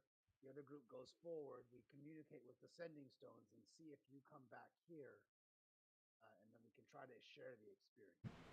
Ooh, team not die. I mean, stay here. You take out the sending stones. Cuddy, you have all the sending stones, right, Cuddy? I carry the pair. Yeah. So you take out the pair of sending stones that you have, and you expect to see the stone with the runes like you usually have been having, for the longest time that you've had with the whole time with the crew. You're not holding sending stones. You're holding these copper rusted gears with the same runes on them in your hand instead. They're sending gears like guess now. Hopefully they work. Otherwise, we go back to holding hands, which One with the ship, one with the crew. Oh. Holding hands. You basically that's what you're doing, okay? Be folding hands and sitting. I like sitting. Is there a bench? have to sit in. Yeah. All right. Also, I think we're at the time where we need to stop, right? Or do we have about 30 more minutes? Take a little break. Yeah, let's go ahead and stop here for now. Yeah, just gonna take a break. So we'll take our 15-minute break or a little bit of break time, and then we'll continue on with what is about to happen next. Oh man, my spell only lasts 1 minute. Oh no! Oh, you'll have to do it again. Thank God it's not IRL. You're right. All right. Right. I'll see you guys here in a few See you minutes. all in a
anyone who might remember thing that was said between those folks on the boat. Yeah. We're back, guys. Sorry about that. DM? I realized we started already. Well, DM remembers everything. DM's great. I'm just messing. DM's got a whole document full of stuff that nobody got to even learn about yet. Just how it works. Dope. All right, so Exactly, I do. all right, so if just for the purpose of my end of stream, the part y'all were asking about, like the last two questions, could y'all repeat that just so that my side can hear it, because they did not hear any of that because I thought we had not started yet. Did the pie have beans or rice? We asked Eli if. Well, I asked Eli if the memory thing with him was inherent to his backstory, or if it was part of this town. And Eli said he can't remember. Yeah, he's not sure. I asked if Rose has been waiting for these 15 missing people for the whole year that Eli's been here, and that is also true. Mm-hmm. Yep, that's all she ever talks about. But it's also fascinating that she said, I wouldn't mind forgetting you too, which it kind of indicates that she knows that she's forgetting stuff. As compared to Edith, who obviously doesn't remember shit. And she's a sweet old lady. Well, like it's like I said, it could be the amount of time that they spent there, or it could be that somebody's actually controlling what they do and don't remember. Yeah. No, with that, I believe that's everything we have on that part. So with that knowledge, the last thing that you guys had done, Davis threw a stone and you could hear it hitting water. I believe it was either Gunther with the lasso, took a sling and just slung a rock, and it never landed. Yeah, me. Okay. I wasn't sure because I don't have my faces in front of me. The lasso was just daydreaming about holding hands with everyone and walking into the unknown. We're gonna start humming Kumbaya in Elven. Into the unknown. Into the unknown. Then someone's gonna start screaming, "Let it go!" and start shaking their hands off, trying to get them off. Let me go. All right. Okay. So you guys were talking about, I think, either going in a straight line or just going straight in. What did we decide that we were going to do? I think some people were going to stay behind. Sorry, go ahead. Oh yeah, we were talking about also doing that because the gears, or the sending stones were gears with the same runes on them, essentially. I know I'm going in. Okay. I'll go ahead and volunteer to go in. I'm looking for a change of pace anyways. I'm tired of this place. So why don't you give me one of those weird metal thingies that you got in your hand if that's what you were going to do, and I'll see what's beyond the fog. Here you go. Okay. Does anybody want to join me? Or anything? I know we heard that one scream that one time, and that was it, right? Yeah. So far, you've only heard that one set of screams. I'm gonna move you guys all up here. Start all up here doing that. Does anybody happen to have a light spell? I have a torch. Nah, I can't. I gotta have my sword and my shield equipped. Come with no shit, just popping out and torch, you know. All right, well, I'll be back in a jiffy. You guys just sit tight, and I'm gonna jump over the fence. Hmm? Haha, Rose, I fucking did it, and I'm gonna kind of like carefully start walking out into the fog with one arm out. I Okay. follow him and I try to stay as close as possible. And I actually have my rapier, and I'm kind of poking almost like a blind person as I move forward. Poke his butt. Hey. All right. So. Stay right at the fence line and like half keep guard from the town and like keep an eye on like the resets and Mhm. also just kind of see what happens as they go walking into the Okay. danger zone. So it's Eli and it's the lasso, right? Or sorry, Gunther. Gunther. Thank you. I'm trying to recognize, like, my camera's not up, so I'm trying to get voice and characters together so I can get the connection here. So Eli and Gunther, you two are going together and walking out. For everyone else, you guys see at first they're walking out there. You see the kind of fog starts kind of enveloping a little bit around them, and then by the time about roughly 20-25 feet, they disappear. Eli and Gunther, as you guys are going forward, you start to notice how thick the fog has gotten, and as you're walking, make an Arcana check first. I'll just keep checking in. Y'all hear me? You still good? Oh my god, these Oh, yeah, rolls are fine. terrible. Okay, so Coming in loud and clear. perfect. Gunther, as you guys are walking, you start hearing these voices start coming from all over the place in the fog. You don't recognize anybody. You do hear things that are being said. One thing that you hear is someone makes a comment. Well, I've been here since the town first started. I remember building this thing with her. It was a wonderful thing. It was a perfect wedding type of gift. You hear something like that passing by. You start hearing other voices, and what makes it the reason that with the 9, the voices become very loud to where all you can hear is them. I need you to make a wisdom saving throw to keep your sanity for a moment. As for Gunther, or not for Gunther, Eli, you hear the voices for a brief moment. It doesn't bother you. The distraction is coming from the sending stone with him talking to you. So that's where you're able to get through without having any issues. But yeah, Keep talking to me, lads. Let me know you're there. Keep talking. Someone tell me one of your childhood stories. What was your favorite story as a child? take this He real said, quick. I'm rolling the Do we wisdom hear saving anything throw. from the fence line? Gunther needs to make a wisdom save to maintain sanity for the moment. He can get a +4 or +1d4 if it's not been over a minute. I would say it's not been a minute yet. I would say you cast this as you guys were heading out, so you can do a 1d4 with that as well. In fact, if you... All right, that works just fine. 13 was the threshold for that one. So you hear the voices, and after a while, you feel like your mind's like break kind of thing, like you're about to just kind of lose it, and then you just kind of take a moment. You kind of breathe. You think about Brutus and the kid and the whole experience down there, as well as any history that you have for yourself, and you're able to calm your nerves for a little bit. I will say during the time that you're calming down, you get this unusual feeling that when you were going through your memories, somebody in was observing your memories with you. Is the best way to describe it. Something was off when you were remembering something. Like nothing in the event itself, but like an extra set of eyes were there that weren't there. But that's all you have on that part of it. Do y'all keep going, or y'all gonna stop Eli and Gunther? Eli, did you just hear that? Yeah, I'm pretty sure it was your friend. What was his name again? Cuddy talking through the stone. No, the voices. There was like a ton of people here.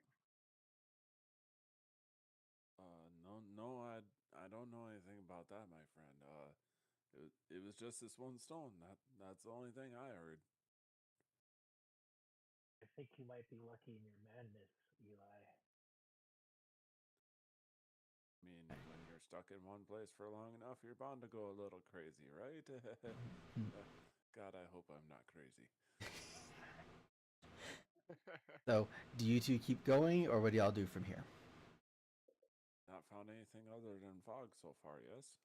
So far, you've only seen fog. The only activity that's occurred has really come from Gunther's end. What am I hitting with my rapier? Is it just like dirt or stone? It's been like dirt and stone, a little mixture of kind of the natural pathway of forest or like clearing kind of thing, as if they've recently cut down some stuff. You've hit nothing significant. Maybe his leg. Huh? You said recently cut down some stuff. Like you don't feel like a stump or something like that. Oh. When you were leaving, you did notice that there were a few trees that were cut down. But I mean, yeah, like that's something that was like a passive notion, nothing of critical note. But But yeah, so like I said, you've hit nothing big unless you maybe poked his leg on the way because you were behind him. Where are you sticking that thing? All right. So if y'all are gonna keep, hmm? I'm gonna keep moving. You moving? Eli, same. Yeah. Okay. As long as everything's safe, we will continue forward. All right.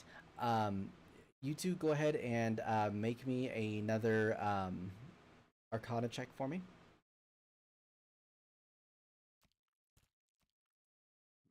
15. And a natural 20. Okay, this was much smoother. Oh, nice. So you guys are going forward.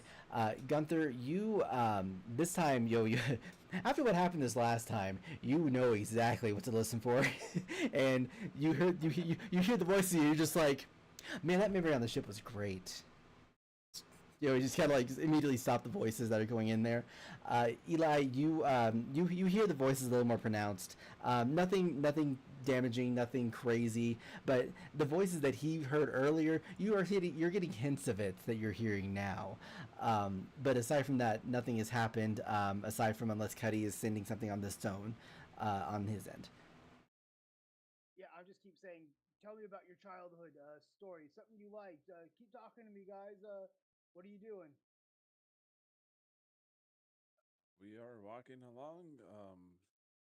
As I said, I don't remember much. Yeah. Have you reached the sploosh yet? My rock went sploosh. I've seen no sploosh. I don't know what sploosh is other than noise. But Gunther, you maybe want to tell him some of your stories. I don't know. He's asking questions, and I just met you guys. I just need you to Yeah. keep talking. It doesn't have to be a story. Oh, When okay. when I was younger, I mysteriously found an area that was supposedly overtaken by orcs, which I'm assuming is my family. But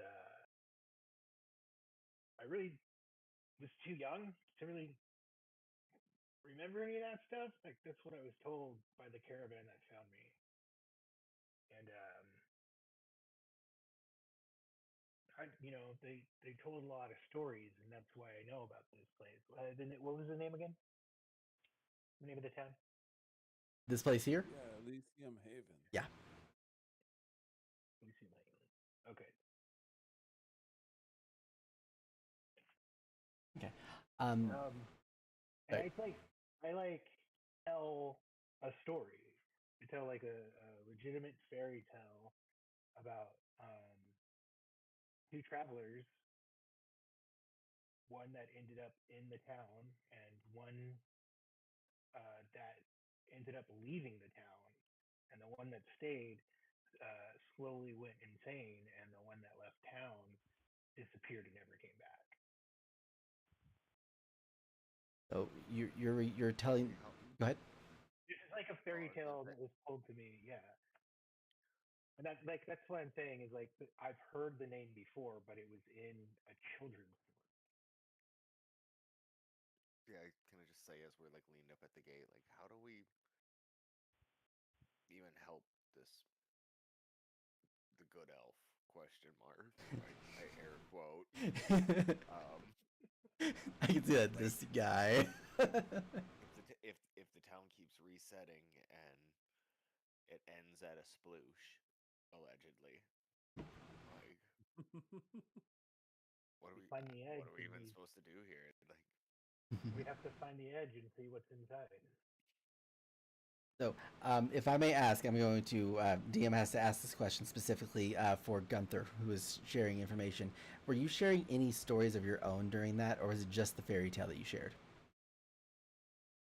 Yeah, I would have told stories about me. Okay, so If it's a situation where I had to continue talking, then yes, I would have probably gotten um, partway through my nobility.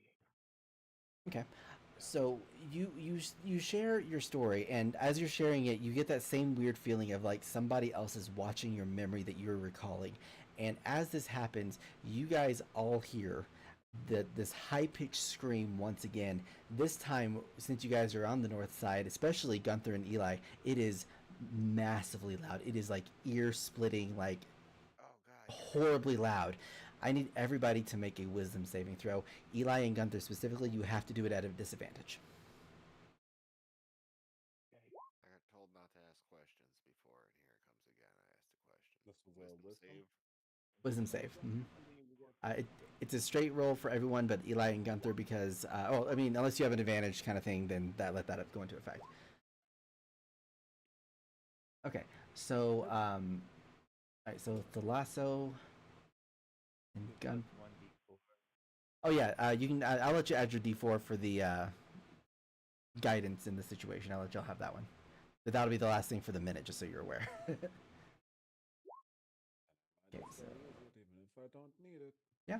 So the lasso, you have 11, and then okay. So okay. So Gunther got a 10. Okay. I got 11. Okay. because that only goes to one roll, right? Who? It's all. Yeah. It's a disadvantage roll if you were out there in the mist. Everyone else is a straight roll unless you have something that gives you advantage. I believe Dave has had something to that effect. Is it's like a magical nature thing. Yeah. Perfect. Okay. So did anybody roll under 12? Let's make this just really much easier. You might get under 12. Under Depends on where 12? you- Sorry, I know at least 2 people that I think that did. I got 11. Under 12. I don't think that's what you have. On the wisdom save, I got a 18. Okay. So I think the only person that ironically did fail was, I think Gunther, if I'm reading this correctly. The last row you rolled a 2. Oh no, the last you rolled an 11. I rolled to get an 11 total with the guidance. So the lasso and Gunther. So Gunther specifically, I'm going to go with yours first because you're the one who's the most impacted. So you hear that yell, and in your memory, you're recalling the events that you were talking about, like how you came to know, to know your to your rank and to how you came to where you are now, and you, for a brief moment in your mind, you see like one of your mentors that you had that was guiding you and into the path that you're taking now, and you see this weird distorted creature thing kind of open its mouth and clamps shut on the mentor, and it disappears, and in your memory you have no idea who that person was. As far as you know, in fact, your memory was replaced with you were self-studied.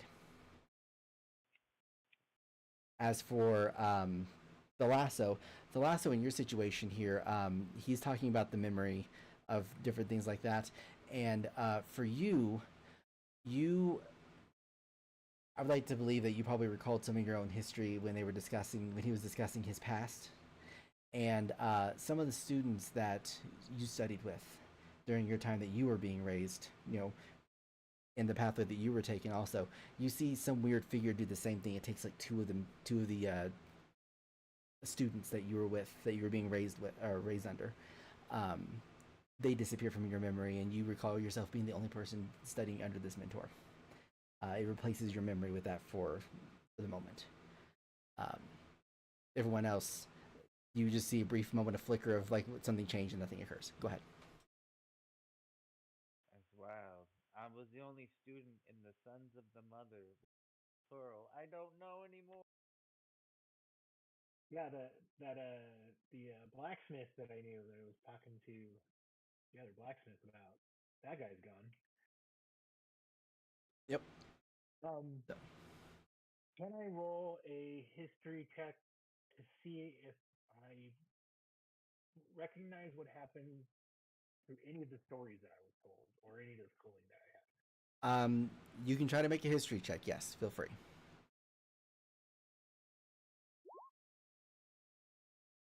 So, of the memories that you have, the parts that got removed, you when you think about those memories, and I'm gonna put the player perspective to make this a little bit easier to process what I'm trying to say. As a player, if you recall your mentor being in that situation, you're replaying the memory as if there wasn't somebody there, like as if the mentor wasn't there and you were interacting differently with the same result. Like instead of the mentor telling you, hey, when you talk to somebody you need to have this type of decorum, you talk to the students and you discuss and establish that you need to have this decorum, that kind of a thing. Like the same resolution occurs, you're just having a different pathway of who you talk to instead. Hopefully that makes a little bit of Becomes the sense. memory. Is that does that just become the memory then? Yes. So that, like I would have like doing this would not. There's no way for me to remember that there was an older memory. If you I would, actually with your 13 I can give you this part. You feel like when you look at these memories, it's you feel you think you're convinced that it's yours, but at the same time something in your head's like something doesn't seem quite right, but I cannot put my finger on what it is. And it's one of those things where it's like it's really hard to focus on that side if something is wrong because it's more overshadowed by this has got to be a natural memory. Right. Yeah. I'm gonna pocket that. Sorry, I was just trying to make sure I understood correctly. Yeah. Okay, so that being said, I do want to add one extra thing to Eli and Gunther. Upon this situation occurring, you notice that the temperature also gets very cold, and you start hearing crunching under your feet. Well, that certainly does not sound like a sploosh. Mm-hmm. Yeah, between the temperature and the crunching, you get the indication there's not a lot of splooshing. Any stories of snow around here? Can I inspect the ground a little bit? Is it Sure some thing. freshly frozen ice, or is it just like Yeah. some top frost? You put your hand down there, and you are touching powdered snow. Hey guys, I say through the stone. Um, there's no splooshiness over here. There's snow, but yeah, I'm not sure what's going on here. Things got a lot colder all of a sudden though. Did you break We're on hearing through to the from other the side? fence line. What? Not yet. Sorry, DM was like, "What just happened?" There's something important here. Yeah. They asked the same question was in like- a different way. Okay, that's why I was confused. I have no idea what was just communicated here. So, can one person repeat the question? Before Casey. Did they break on through to the other side? Okay, there we go. um, I will say, Eli, when you touch the snow, you look up and you see that the fog separates, and you do see that there is this kind of a snowy mountain that you start seeing that kind of goes upwards, and you see that you're standing at the foot of this mountain area. Oh hey, the scene changed. There's a big mountain over here. I didn't think that we were close to the mountain, but who can tell? So, should you guys join us, or should we go back, or? I think we should follow you in. You are farther ahead than we need to be. So Somebody please hold Okay. my hand. Yeah, there we go. Yeah, everybody hold Follow hands, it. make a chain. Walk straight as you can and just stay together. The dreams coming true. Somebody only wave with your pinky. the dreams coming true. We're kumbayaing across the fog. Yay! All right, so you guys start up on this. I will try to make this a little bit faster for the second group because the same thing has to occur. So Arcana check first.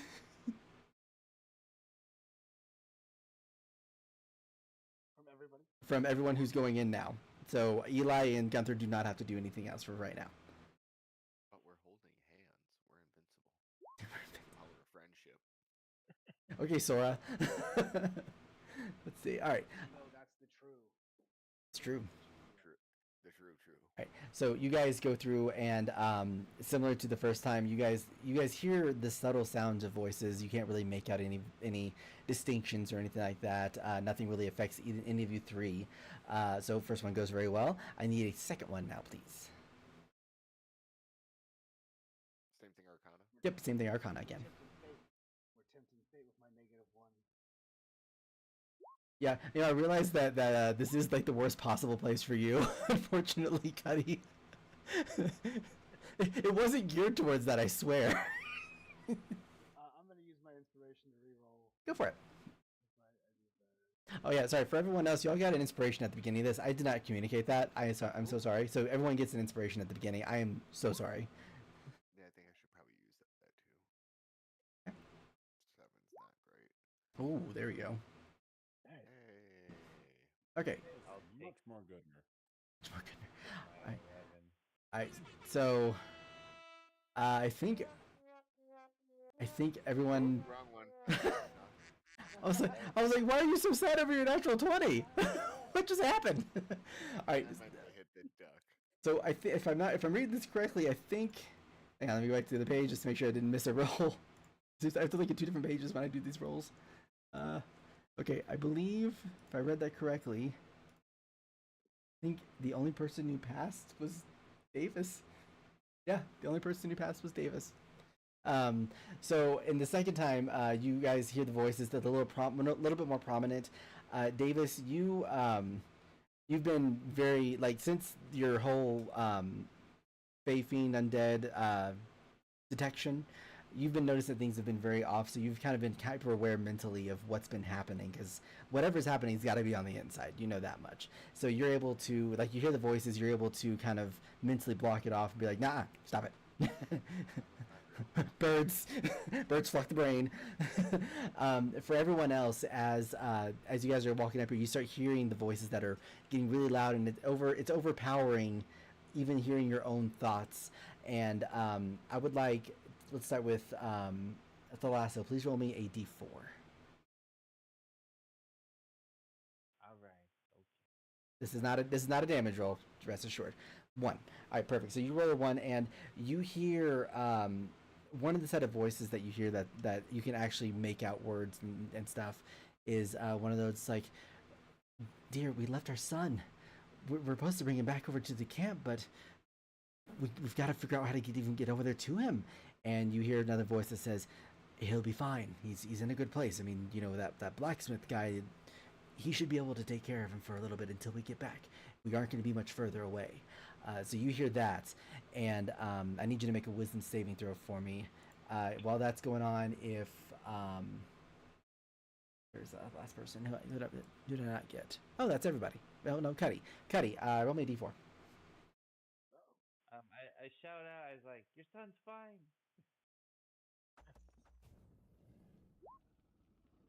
Perfect. So you do say that, and as you say that, you hear the voices kind of clear out, and you're able to you're like your heart rate goes down, and like, you know, your mind doesn't feel like it's spiraling out of control from all the voices that you're hearing, and you're fine at that point. Cuddy, you rolled a 1. Can you I'm gonna give you a different person because we already had that one. Okay, you can't do the same person twice. So you hear a bunch of voices this time. It's a lot larger crowd that are having these discussions, saying it's like, why is the leaver back there? I mean, I know nobody really liked her, but I mean, wouldn't it be best if we could have taken her with us at least until we found the new place? And another voice is like, no, you know good and well, we had to have her stay here because someone has to stay and take point. And you hear the sound of a quote. Oh, and like you hear like the forceful sound of a quote kind of thing, but you hear like them having this debate about leaving somebody there. The last thing that you hear is that it's like, but won't she be sad? And that's the last thing that you hear. Make a wisdom saving throw for me, Cuddy, please. Okay. Wisdom saving. Mm-hmm. For that. Oh, there it is. I figured that. 20 the dirty way. That was you were very lucky. I thought it was. I saw it going at 6, and I was like, oh no. So you hear these voices, and you take a moment to just kind of focus your mind. You know, kind of think about the sea and everything else. That's kind of helped you usually find your center when you're kind of working in the midst of high stress situations. And as you do that, the voices slowly fade away, and you're fine as well. Last time, Arcana check number 3. This is the last one you'll have to do, as long as everything goes smoothly. So far, it's gone great.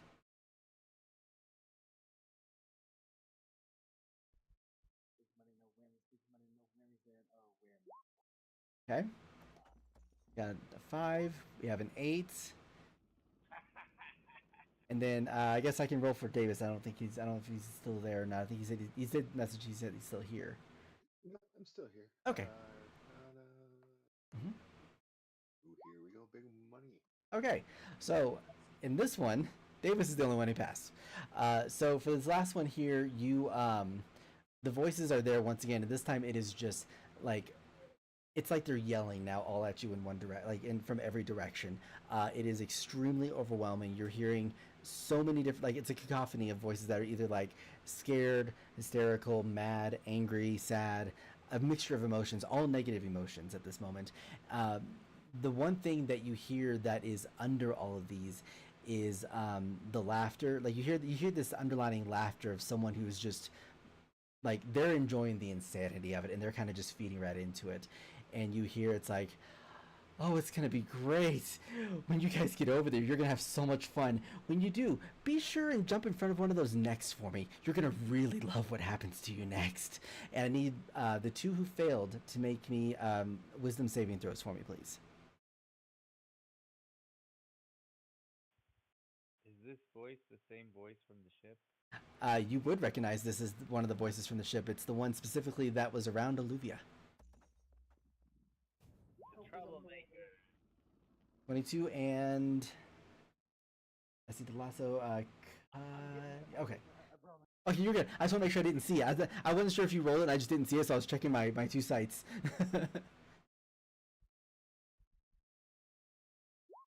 10. All right, so Thalasso, you hear this voice, you immediately know who it is, and you're just like, not following this one. Absolutely not. So you hear that, and you're able to kind of push it back mentally, and all the voices eventually die down, and you have nothing that affects you. Cuddy, on the other hand, you hear the same voice that makes the comment, and this time, whenever like you hear the voice, you are actually like you swear in the fog, you see this figure, that same person that was near Alluvia, standing in the shadows, and you see it looks like the silhouette of his hand comes up, and as the hand comes up, you see what looks like a giant mouth kind of come out, and it looks like it tries to bite towards you. You take 5 psychic damage as you feel whatever it is that came out of that fog. It feels like it actually got into your head and like bit into you. Like the mentality of part of your brain's been like bitten in some way. Or there's something in that there fog. Yeah. That being said, all 3 of you feel that it has gotten colder. You hear the crunching on your feet. You do, as you continue forward, you do eventually see the silhouettes of Eli and Gunther at the bottom, and I will now take you 5. I already have you guys over here. Yeah. Okay, and I'm going to bring you guys over to this map here. You guys are at the very bottom of the screen, if that helps. So, technically you're lower than that, but I'm going to just work with it there. Okay, yeah, we're good. So, but yeah, you see that you were on this iced mountaintop area. There, you can see the pathway. Oh yeah, sorry, we're further down. You're right. My bad. I can't put you guys all on the line because you're at the bottom of my picture. But envision that you're in a straight line heading upwards. Sorry. No, but yeah, you guys see this mountaintop at the very that kind of scales upwards, and right now at the moment that is all that you see. What do you do from there?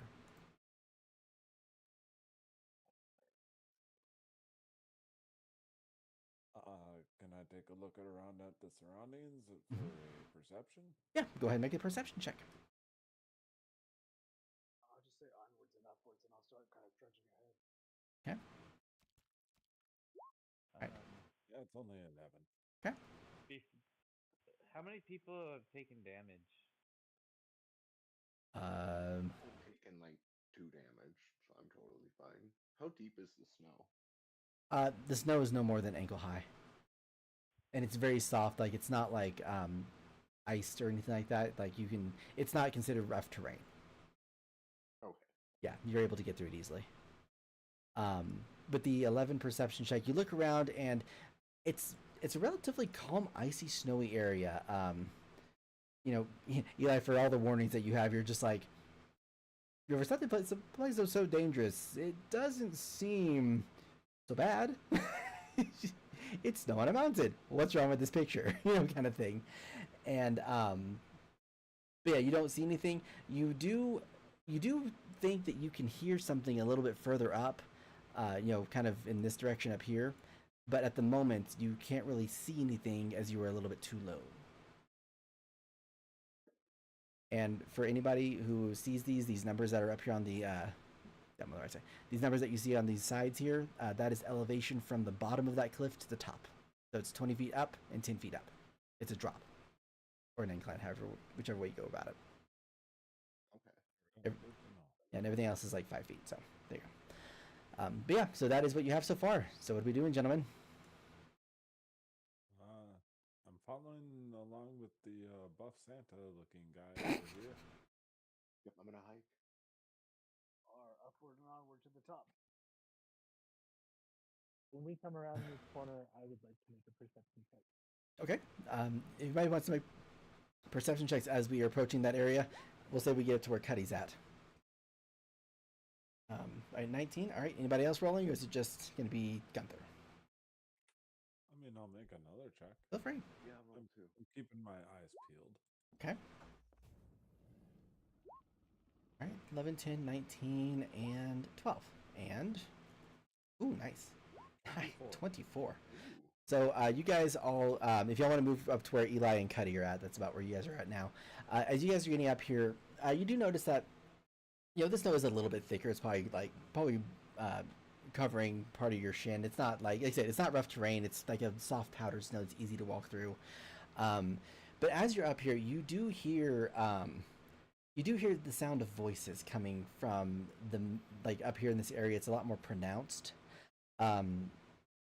Eli, you hear it. Cuddy, it takes you a second because the voices are very, very, like, one of them is very weak. But you swear it sounds like Alluvia. But for some reason, it sounds like it's almost like he's straining. Like it's hard for him to utter words, but he's trying to communicate still. Something's wrong with him. We gotta go. Trying to poop. I don't understand what I'm doing. No, sorry. There's a very strange sounding voice out there. I'll use my action to dash up the hill till I try to figure out where he's at. Okay. All right. Does everyone else follow suit? Oh, he's getting quick, eh? Oh, I'll catch up. Yeah, I suppose. Right, yeah. I'm not doing my dash, but I'm at least kind of following along. Yeah, I mean, I can say if y'all want to. I mean, it'll take you a second, but you guys can't catch up. They're not in a turn-based situations yet. I have little legs. Sorry, all I can think of is I have big head, little arms. I get the feeling this idea wasn't well thought through. I don't think we thought this out very well. Yeah, master. All right, so you guys get up here, and immediately right off the bat, you see two individuals. First one, of course, you know, is Luvia. You know, good old Luvia here. You notice that right away he's laying on he's laying on the snow with part of his like head kind of in the lap of this other individual that you see. It's like a long-eared, kind of almost a humanoid-looking figure with glowing green eyes, short black hair, white shirt, kind of looks like, you know, the shirts that you'd see like Pirates of the Caribbean, like, you know, the male protagonist, you know, looking buff, wearing this shirt that V cuts down, one of those kind of shirts. And but you hear Alluvia, and he is mumbling something. His hood is still on, but you can tell by looking at him that he is very weak. You don't know what happened. He doesn't look necessarily injured, but man, he is looking messed up in some way. Oh, Olivia, thank goodness you're here. Do you still have that pork chop? I haven't eaten all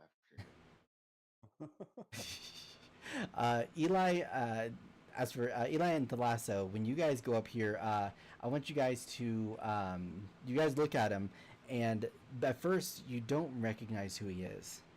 But when one of them mentions Alluvia, I would like at least Thalasso to make a history, or make a wisdom check with advantage. It's not a high number you have to beat.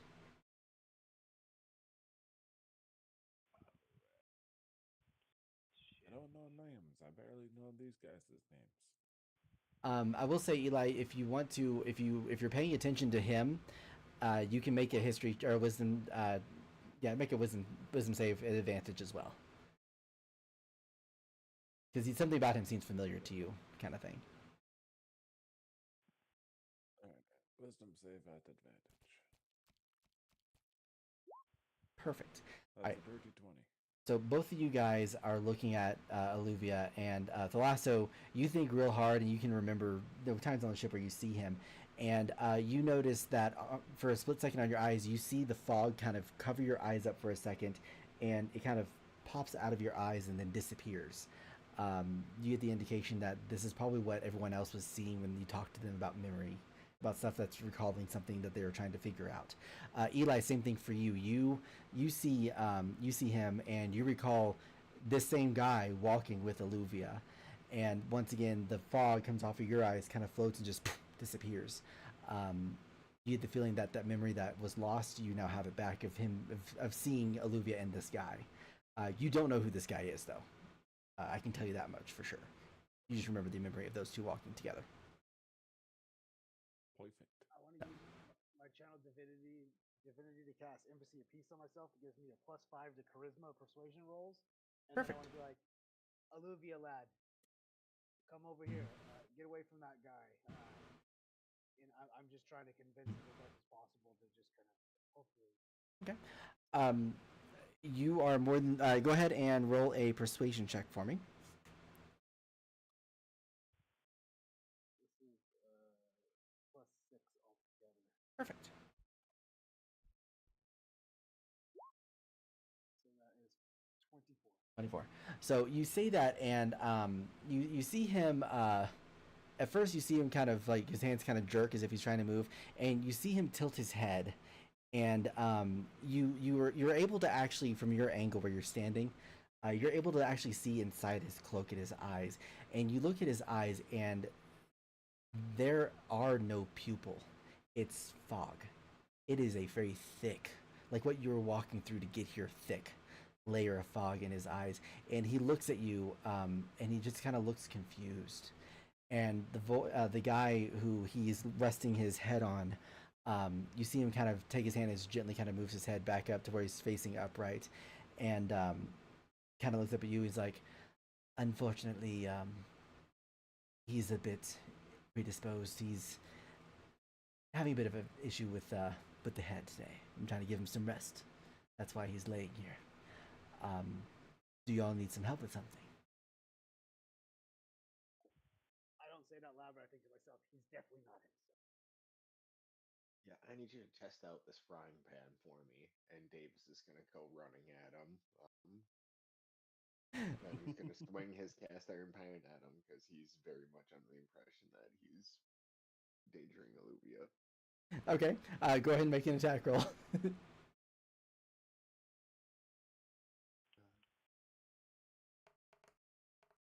I wish that was better.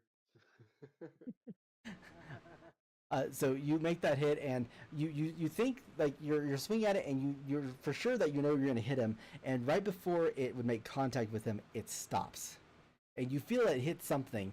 Doesn't feel like it did like anything damage related, but you feel like you've made contact with something, and he kind of looks up and looks at you, and he's like, "Oh, oh, you're the one he always likes to talk about. You and he kind of looks at Alluvia and kind of looks back at you. He's like, you're the butterscotch guy, aren't you? You know, he's like, Yeah, would you like one? And yeah, the pan, non-stick, pretty cool, right? oh Anyway, yes, have a fascinating. good one. Oh, butterscotch. Oh. Here you go. Certainly, thank you. And you You're welcome. do you, Just back him slow. do you give him like do you actually give him a butterscotch? Butterscotch can't fit. I absolutely give him a butterscotch. I love Davis. He's like good, bad, dangerous situation. Who cares? Have a butterscotch. You know you and you're hungry. That didn't go well. Here's a butterscotch. No Yeah. feeling. Yeah. So you see him take it, and as he takes it, what you notice is that his hand, when the butterscotch makes contact with his hand turns a pale dry white for a moment until he sets it down in Olivia's lap, and then it goes back to a normal color. And he kind of looks back at everyone. He's like, "So, I've heard a lot of stories. Allergy. Huh? Was that a food allergy? He looks at you. He's like, I don't know. It doesn't really matter for me at this point. But if I may, he kind of looks around at everybody, specifically avoiding Eli at the moment. He'll come to Eli here in a second. But he looks at everyone else and he's like, "Ah, you must be the crew that he always talks about." He did say he had a lot of interesting memories with all of you guys, although there seems to be an individual he always talks about that's not here. But then again, it's hard to hide a flying creature that big. I guess he's not here today, but that's fine.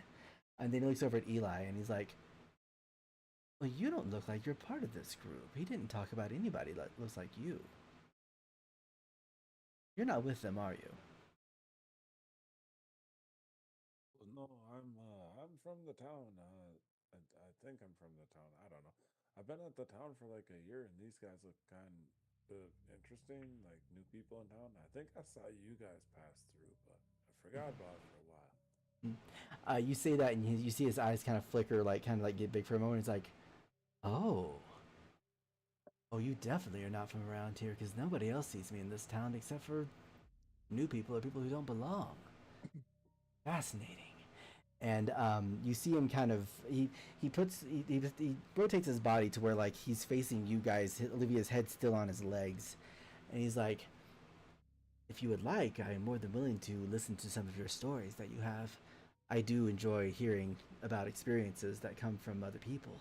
Um, it's very refreshing to hear things that are of the past that I don't get to see." Insight check, motherfucker. Go ahead. You seem like you're getting hungry off the idea for fucking memories. You know what? I don't know what the fuck I'm thinking here, okay? Don't listen to me. All right. So well, you roll a 13. Yeah. So you roll a 13 for your insight, and you look at the guy, and what's really weird is you're looking at him, and something about him is his face, about his body, about his being, is wrong. Like you know that you've seen this guy. You know he is a person, but this is not him. He's hiding something, whether it's a fact, whether it's something actual, like a physical, tangible thing. He's hiding something, and he is not showing his full hand, and it's bothering you a lot.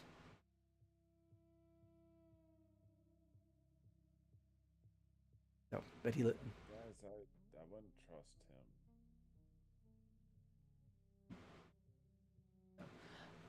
Just saying, personally, I wouldn't. And he kind of looks at the rest of you. It's like, you're more than free to share anything that you want to. I always do like stories, like I said. Very fulfilling. I'd share some of mine, but unfortunately, I've got a few too many that nobody likes to hear about, so they get boring after a while. What is everyone else doing?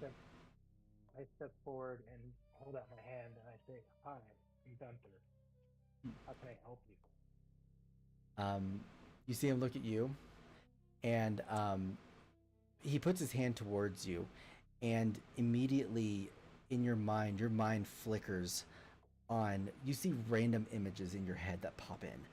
Some of them are the memories that you had earlier that were just taken away from you just recently. That's for the player. For me to tell the player on that part. Other memories are things that have you in it, but you don't recognize it, and they're flickers. So there's like you can't really like gather information from them. But he puts his hand out towards you, and he's like, he doesn't say anything, but he kind of looks at you, and his eyes get a little bit more excited. And as his hands gets closer to you, do you let him hold your hand? Insight check. Insight check. Go ahead. Put your hand in my hand. You know, the devil's got hands, and he uses them for holding. Idle hands are the devil's plaything.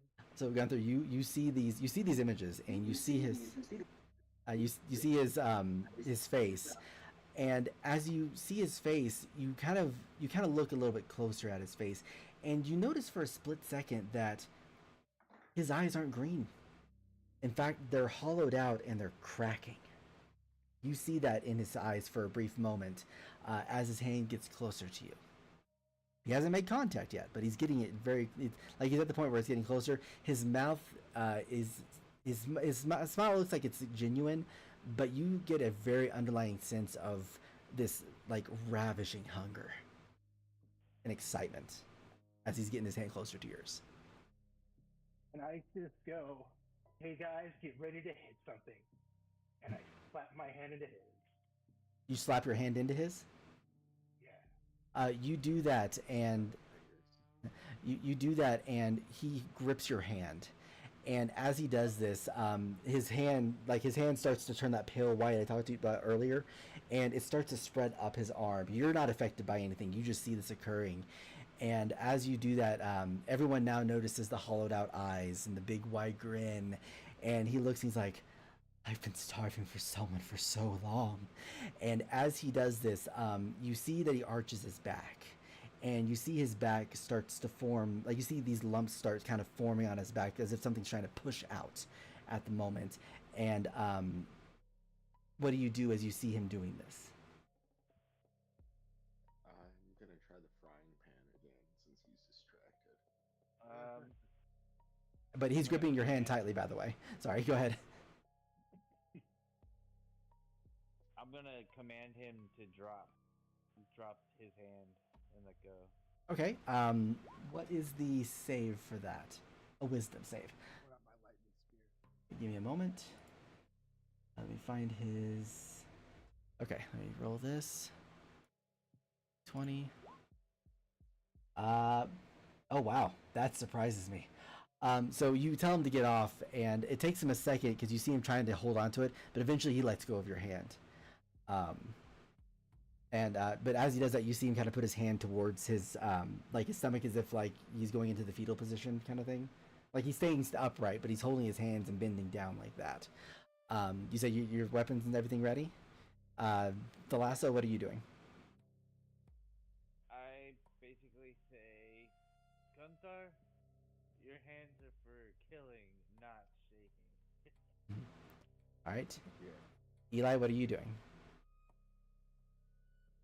I'm going to crack my fists and kind of start to bounce on the heels of my feet a little bit and kind of limber up, be like, all right, we're doing something. Let's fucking dance. All right.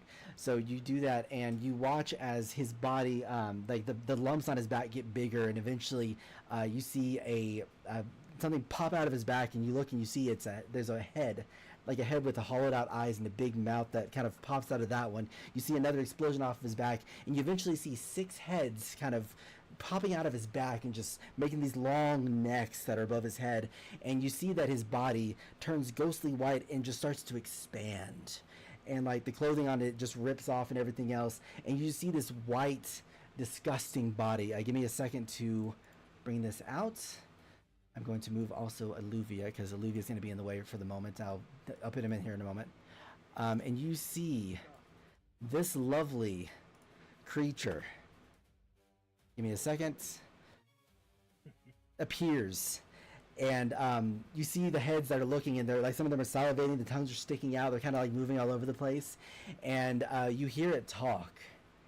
And as soon as it speaks, you immediately recognize the voice, and it's like, you recognize the screams from earlier, but he makes the comments. He's like, finally, more that I can eat off of. And with that being said, I need everyone to please roll me initiative. Get her done. And I am going to add one more piece to this. Let's see, there we go. Okay. And bear with me a second, you are going to see a bunch of things pop up at one time. I will explain them. Do not be as alarmed. Okay. Fucking 3. Okay. I will explain those in a moment. Do not be, just bear with me a second. Why are they all on here? Okay, hang on a second. I'm gonna clear, sorry, this is I told you I have previous campaigns. Let me take all this off real quick. And then... You see a toboggan anywhere to get the hell down this mountain? Okay, let me see if I can do this.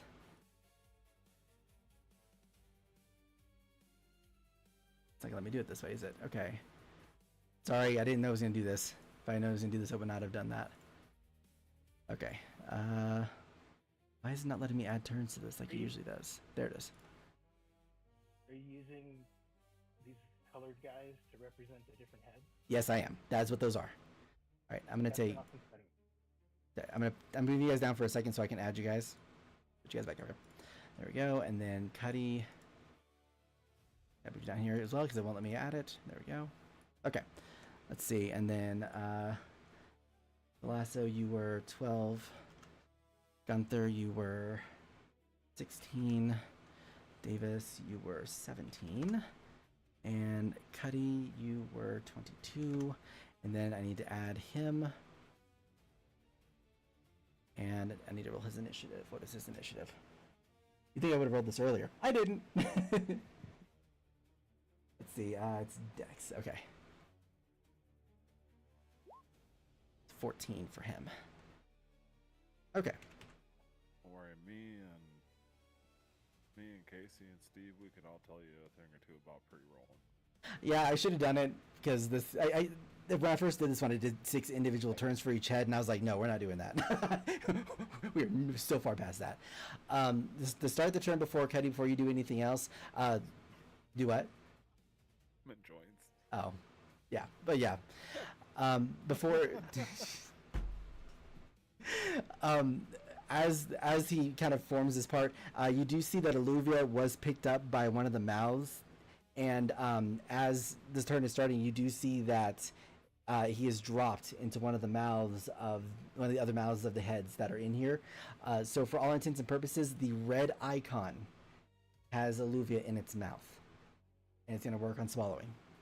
So I'm going to leave him over here for the moment, but he is in specifically red. That being said, Cuddy, what do you want to do?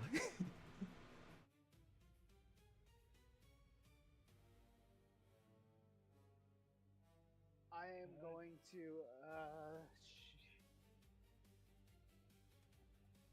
I want to go for the red one, I guess, so I can probably move around this ledge as best as possible, and I'm gonna throw my lightning.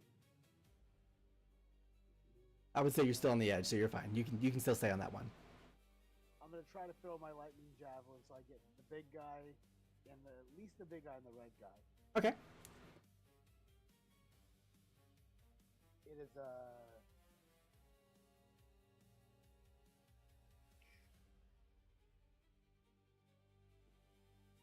dexterity savings throw DC 13.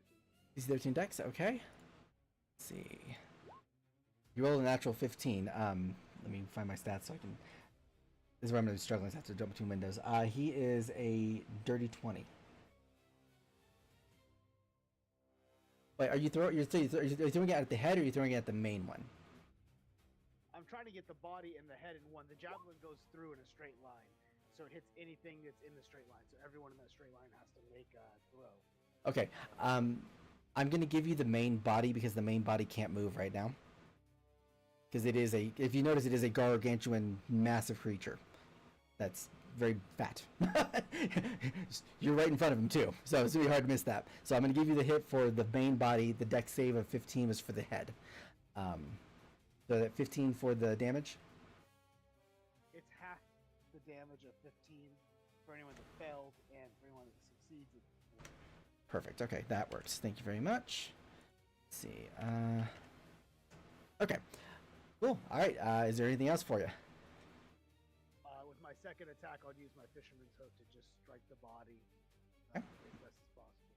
Go for it. That is 19 to hit. That will hit. Oh, and for anybody who is not aware, this creature's name is False Hydra. I I fucking had a knew it. feeling meta. This is the False Hydra. I meant to mention that earlier. Okay, so 10 piercing on the main body. Yep. Perfect. And, that'll be it for me. I'm just going to stand my ground for now. Okay. All right, that is it. Next person, Davis. What are you gonna do?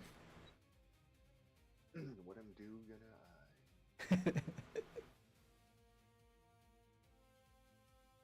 So Davis is gonna come bobbing and weaving in, still with the cast iron frying pan in one hand, Mhm. the chef knife in the other. Okay. He's gonna start taking swings at the. I guess that's a 9 at one noggin, so not great. Unfortunately, it will not hit. And oh no, a 10 at the other noggin. That will actually hit. Oh, will it? It will hit. You notice that there is nothing that resembles armor on this guy at all. Okay. Well, it does 3 piercing damage, so not very much, but it has to make a. Let's see here. What was it? A strength saving throw. Okay. Now, are you doing it on the main body, or were you aiming for a head? On the main body. Okay. So let me do this. All right. It needs to make a strength saving throw. Let me check his stats. Here we go. Or it's gotta beat a 14. It's got to beat a 14. Okay. Natural 13 for a 18. Dang it, does not. Yeah. Yeah, as a flock of turkeys plows into it, but doesn't push it off the edge of the cliff. Okay. I suppose I should have moved my token closer since I'm in melee. Alrighty. Anything else for you? That's all I can really do. Okay, give me 1 second. Move this thing down for them. There we go. And move this up. Okay. Sorry, I'm moving my screen for chat to see it. There we go. Okay. So that's it for you, correct? That's it for me. All right. Gunther, tis your move, my friend. I'm gonna try to stab this thing with my rapier. Okay, go for it. That will hit. Okay. This is gonna be silly, but I'm gonna spend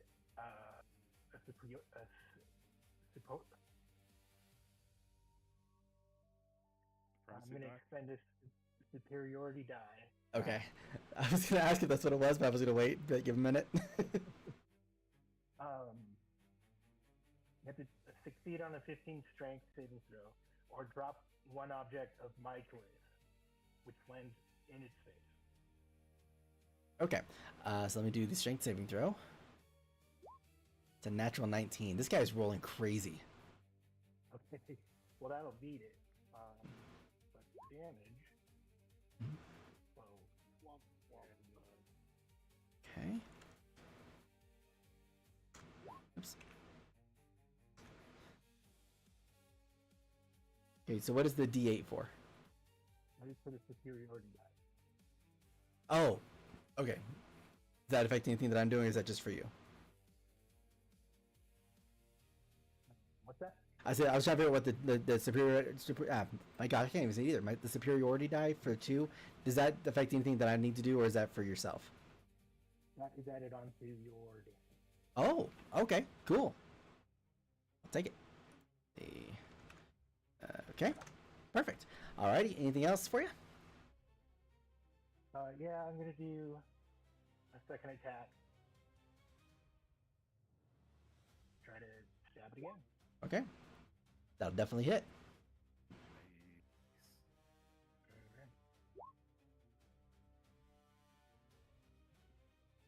All right. Perfect. Yeah, dirty 20 hits, 10 piercing damage. All right. What else you got for me?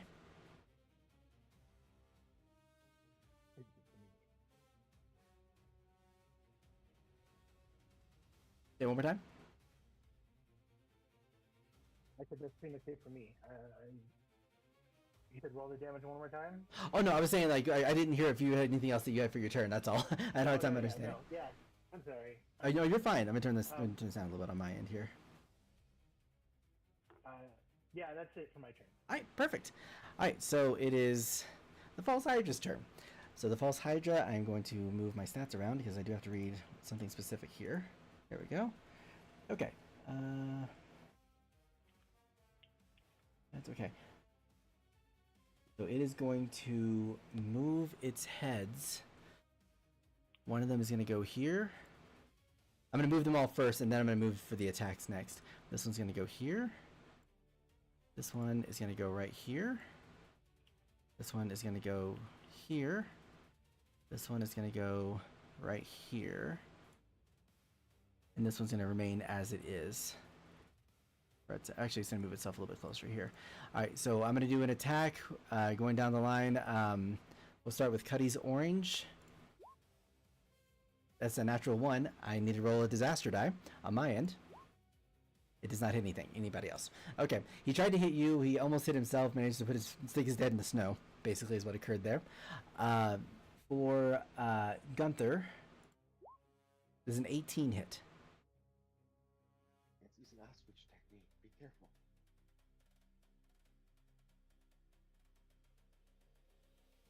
Gunther, does an 18 hit? Yes, it does. Oh, it does. Okay. All right, and then you take 24 bludgeoning damage So, as it takes a good chunk out of you. You do notice though that it does bite you. It does hurt your body, but at the same time, you also feel that though the damage is hurting your outer body, you're getting more, you feel more damage inside in your head than you are outside. Getting the indication that something else is happening when the bite's occurring at the same time. Though it's crippling outside, it's devastating inside. Eli, 19, Yeah, that'll hit. 17 for you in damage. Thalasso, 31, 30. 30? 30 to hit, and then 19 damage. Oh yeah. All right, and then that one will not hit. All right. I was like, I can guarantee you that one's not going to hit the second attack situation. All right, so that is it. That's all it does for that one turn. Thalasso, it is now your move. Alright. Do I know if this thing is an undead creature from my studies in the past?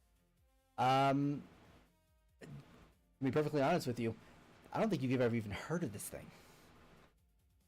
Whoa. Because to put it in perspective, anybody who's seen this creature and has survived couldn't tell you anything about him. And anybody who hasn't survived, you don't know who they are. Alright. Well, I'm gonna bless the group. It's a second level, so it'll cover all 4 folks. Perfect. Nice. Thanks for the blessing. Yeah, no problem. And I guess I'm stuck with this thing in my face, so I don't have any minor as a bonus. Okay. That's it for you? That's it, dude. All right. Eli, it is your turn. All right. get him, Eli. Yeah, Eli, don't So- take no shit. Are the heads like right there level with us, or are they kind of like arching up? They're like moving downward, like almost like a snake's head, where they kind of move the body down to where the head is facing you. So the faces are at your level. Okay.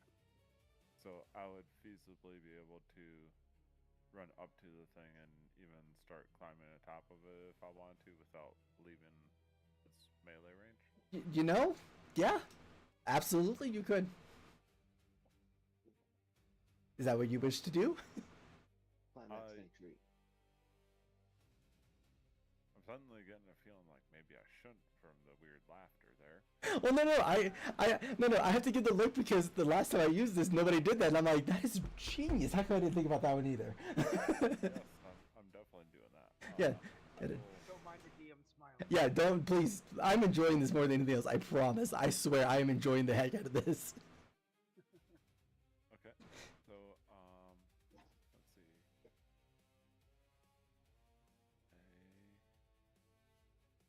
I don't have any of the special unarmored movement.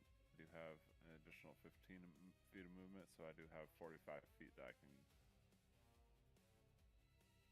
Any sort of rolls or anything you want me to make? Try to make it to the top of the center of its body. I'll let you do athletics or acrobatics. I think athletics is more the one for climbing and stuff like that, I believe. Correct me if I'm wrong, fellow DMs. I believe it's... Oh, I'm totally fine with athletics Yeah. or acrobatics. So Yeah, whichever one you want to do. Sorry, I don't care. I'm good. They will both result in the same, in my opinion, so we're good. I'm gonna use my inspiration. Go for it. And also, you have a D4 Bless that comes with your saves, or... Oh, that's attack roll or saves. Never mind. Sorry. So That's a 22 to climb up this guy. Perfect. Okay, let me see if I can get you. Let's see where I put you. There you are. Okay, I'll let you put yourself wherever you want to. At this point, since you're on top of it, depending on where you move on his body, will determine which head you can get access to. All right. So, for all intents and purposes, you moved about 10 feet. I'm going to bonus action first. I'm going to spend one of my key points Hmm? to summon the arms of my astral self. And it just seems like there's a couple of like vague shadows like you would see underwater start forming up around me, followed along with what seems like almost corpse-like drowned dead hands at the ends of them. And I now look like I have 4 arms. This creature being in front of me needs to make a dex save. Okay, are you aiming for a head or are you aiming for a body? For the main body. Main body cannot move, so you're good. All right, perfect. So the main body is immediately going to take 2d6 force damage from me. I get my arms out like this. Okay. So that'll be 6 force damage, and then I'm going to use action. I'm going to go in and I'm going to bop him a little bit. Okay. With unarmored strike. Go for it. Here comes the first one right onto the center mass of the body. That's 16 to hit. Absolutely. All right. That's going to be for 5 bludgeoning damage. Magical in the way of being key. Perfect. When that strike hits, I need the body, if it's separate somehow or another, to make a. I don't want to say it's a Constitution saving throw.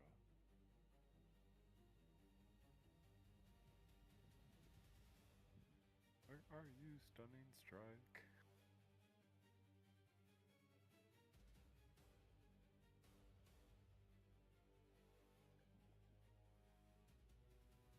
I know I have this, why can I not? Humongous list of features and shit. All good. Take your time.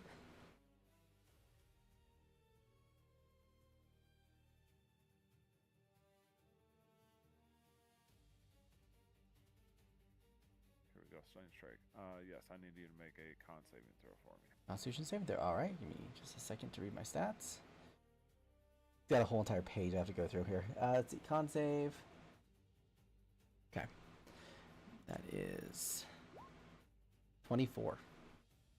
Okay, yeah, so he resists being stunned from this blow, and I can definitely feel that, so I'm not going to waste a second key point just yet, but I am going to lay in with a second attack with my unarmed strike. Main body still? Yep. Okay. This is going to be a dirty 20. Absolutely. And that'll be for another 7 bludgeoning. Alrighty. Nice. So yeah, you wallop on him. You get some good damage on him. And I'm just standing there on top of this guy, and it's for 10 minutes that I get my extra arms. Sweet. Alrighty. Anything else for you? Nope, that'll be it. Alrighty. We're going to top of the order. I need everyone to do me a favor and roll me a D100, please. Every person in the party. Oh, fun. Mm-hmm. What a tweet. Okay. Going to do a little bit of an average situation here. 9, okay. Okay, there's 32, okay, and 2, 3, 4. Who am I missing? Cuddy. Mine didn't roll over, but it's a 68? 68. Okay. Oh, one away, damn it. You almost got 6-7. Oh my gosh. Oh my gosh, no, please. I deal with that all day at work. I have teenagers that come in, they're like 6, 7. I'm like, stop it. Start telling you which hand to smack yourself with. Alright, so so I'm gonna say the average is probably just under 50 in this situation. You as this fight is occurring, you all start to hear a slight staticky sound as if someone is trying to talk. It's very faint. It's kind of hard to notice at the moment. We will come back to that here in a little bit. All right. So, Cuddy, it is now your turn. Awesome. I'm gonna continue to move around the body now that I got more space. I'm gonna particularly attack this on this like ledge. I'm gonna attack this redhead Okay. here. No offense to the redheads out there. And I'm gonna make 2 hook attacks against him. Go for it.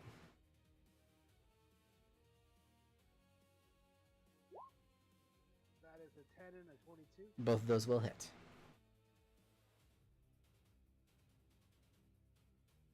That is 16 damage between the 2. Oh, is that for both? Is that for both damages? Yeah, that should have been 2d8s Oh. plus my modifier. Oh, perfect. So, Awesome. Okay. I was waiting for a second roll, so I was like, "Are you sure?" Let's see. That is okay. oh, no, So yeah, I just rolled them all together since it all hit. And then as a bonus action, I'm gonna cast the spell. Where is that spell? I had it somewhere. Shining Smite. It does another 2d8 damage. nice. with that. And it also needs to make me a. I don't think I actually have to save. It's just when the creature it shines bright light for 5 feet around it, and everyone has advantage against them on their next attack. Nice. Okay. Someone doing sleep spell? That was the wrong spell. Oh, I was like, "Oh, we're crashing." That's what's happening. Wrong spell. All good. All right. Oh, okay. Actually, sorry. How many radiant hits have you done so far? Oh, that was my first radiant hit. That's your first radiant? Okay, I'm glad that you showed me this because I did not know that was a radiant damage situation on my end. So that 7 actually is a 14. That's why I was like, how many of those have you done now? So so you take that hit, you do your 2 fisherman hook attacks. You do some good good damage to the neck itself. When you do it with a shining smite, you do similar hits the same area you've been hitting this entire time. You see that it glows, but you also notice that the glowing neck would be also that the split where you would hit, you've been hitting constantly, has now started to open up a little bit. Give the indication that you're doing damage. You're actually doing something to this neck, and it is not staying whole. And for the first time also, you notice that as it is splitting, the weird distortion and crackling start to occur within the split itself. Not on the full body, just within that cut. So, all right, Cuddy, anything else for you? You'll have this one's glowing. You'll have advantage against it. I'm taking off its head, and I'm just kind of chopping away at it as I yell it out. All righty. Davis O'Davis. What's your pleasure, sir? Hear Cuddy yell that out, and then I'm gonna focus on that one. And frying pan first. Hey, I'll take that. Oh, nice. Yes. Natural 20 definitely will hit. Somebody get that horn going there. I wasn't ready. I got it somewhere. I was So. There we go. Very nice. Not so much for tonight. All right. Unfortunately, that one does not hit. It's double damage, though, for your 6. And that's on the main body that you're aiming for that for? Yeah. Okay. Oh man, only one there. One of the small woodpeckers, not the bladed, but the other ones. I can't think of it. It's Okay. gonna fly over and it's gonna peck at that crack. Oh, on the redhead. Yeah. Okay, thank you. Yeah, if you guys are going for a specific head outside of your main target, please let me know, because I am keeping track of them differently here on my end. So if you guys are doing like a main body and a red, yeah. Cuddy said this one's got a crack in it. Then go after this one. Perfect. Okay. Yeah. Yeah, I meant to mention that earlier, that I have to keep track of all the different HPs situations. So if you do go for different targets, tell me the color outside of the main body. That way I know I can do the right one. Huzzah. Perfect. Ah. Anything else, Davis? That is it for Davis. Alrighty. Gunther, it is your move.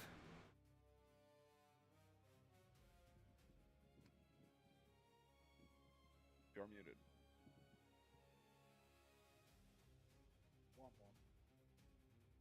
I knew There it was you go. guys. I'm gonna go for the pink one. Okay. And I'm gonna use my historic inspiration to roll with advantage. Go for it.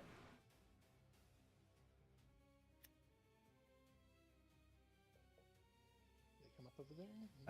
It's not showing on my end here. Let me pop up this side. In your blood. 25. Yeah, you hit. All right.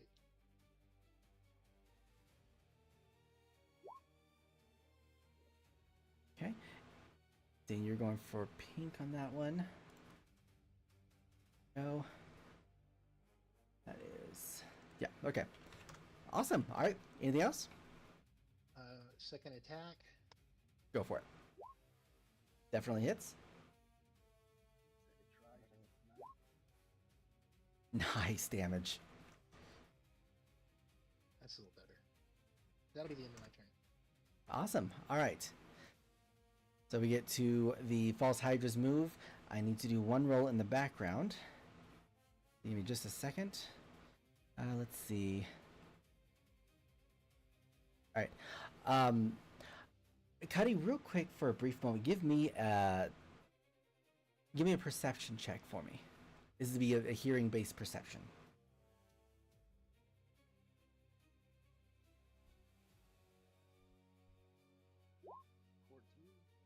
You hear, for a brief moment, the muffled sound of what sounds like Alluvia calling out. It's almost like, Kirkland! Kirkland! Hurry up! Hold on tight. I'm coming, lad. I'm coming to get you. Yeah. Go into the light. Crazy. Go into the light, Alluvia. I'm glad you said that. Now he can do an attack roll. He's gonna go for, oh, dang it. It was so close to a natural 20. It was so close to a natural 20. Okay, he can't do anything else on that one. Well, he's trying to make an attack roll, and he unfortunately can't do a whole lot more than that. Let's see, let me check one other thing. He is going to, let's see. Oh, we shouldn't have done that. Dang it, never mind. Okay, I can't do what I wanted to do. Alright, note to self. Ball chip is an action, not a bonus action. Okay, so that happened. And then I need to do one other thing.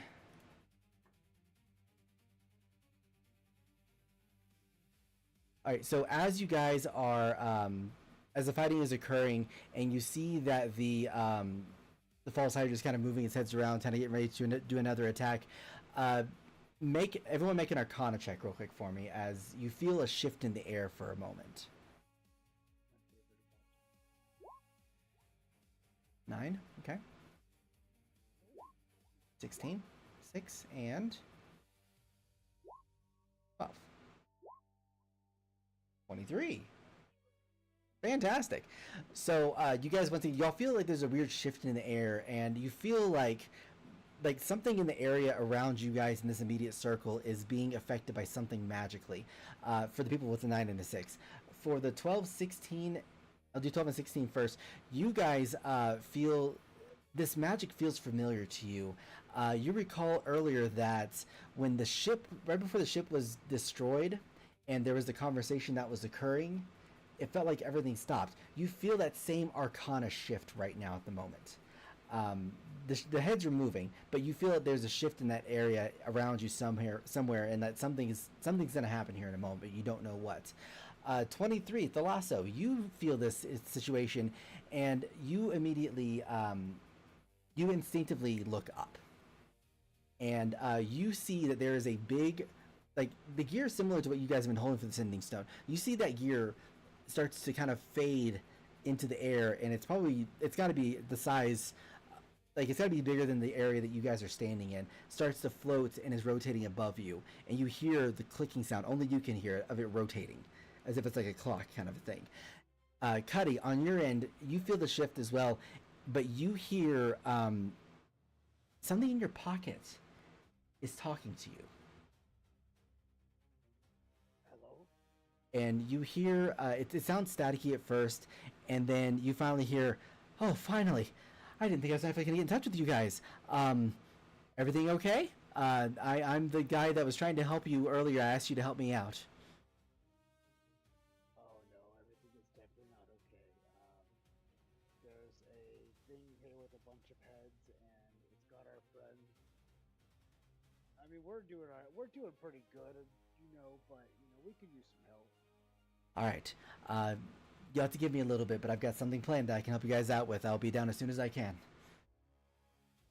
We'll hold it off as long as possible. Perfect. I yelled at us group. Hey, help is on the way. All right. I need someone to roll me a d6, please. Who's on the phone? It was Jake from State Farm. Town. Tell him I say hi. All right. I'll pick the setting stone up and say, Davis said hi. You hear a static, but you also hear some laughing. Be like, this is why they're here. This is why they're here. They're funny. Did he say hi back? To be polite, I say, yeah, they did. They said hi. You hesitated. You make a horrible liar, sir. Insight check. Inside check. If you really want to, you feel free. Couldn't just believe me. Alright, okay, so I'm trying to make this quick because we're running out of time. So, I had you roll a d6. Oh, yep, he got onto you, bud. You're full of shit. Alright, he didn't say it, I'm sorry. He just laughed. So the reason why I had you roll a d6 is the shift in the air occurred, and as the heads start to attack, you notice that the blue, the pink, and the orange don't move. Like they're stuck, like frozen in time, kind of a thing. The purple one is going to attempt to try to hit the lasso. See, and it's going to be with disadvantage in this situation. That is a 12. No. So he tries to hit you, and it kind of misses and kind of just jerks its head to the side. You get the indication based off its movements that the sudden pause of the creatures that are not the heads that are not moving, it's kind of just putting in a state of shock or distraught, kind of a thing.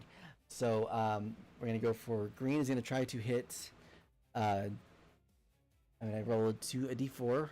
Evens are Gunther, odds are Davis. Even is gonna go for, so it's gonna go for Davis.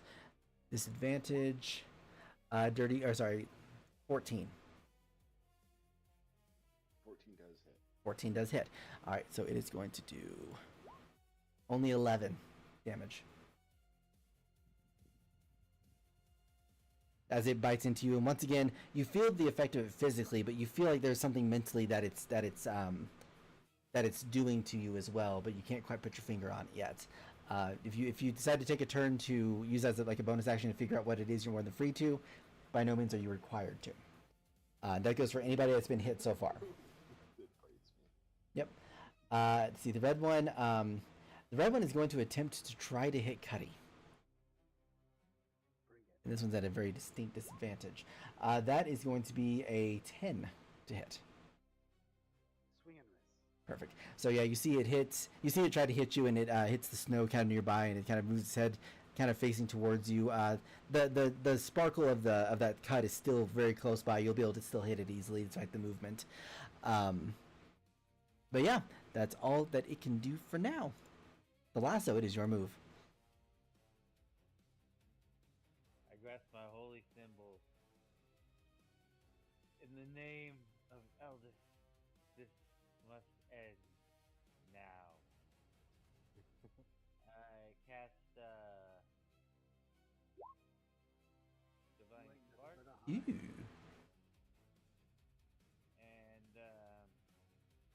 and feeding off seeing the radiant damage and the effect I had. Well, actually, I probably couldn't even see that, but I felt it, you know. Oh yeah, you felt as sensitive to Arcana as you are, much less Radiance.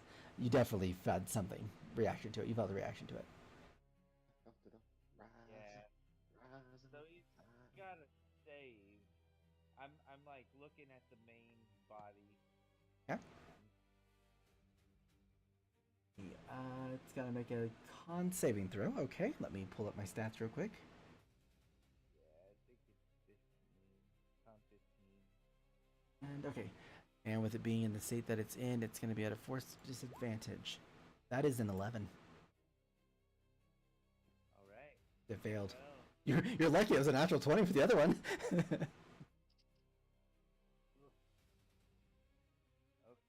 so roll one. And my modifier, right? Yeah, you decide the damage type, whether it's necrotic or radiant. I'm assuming it's radiant. Radiant, yeah. So 7 on that first roll. Alrighty. Just for my information, what level are we? 7? 7. Okay, so can you roll an extra d8? Because you're supposed to be rolling 2d8 for this one.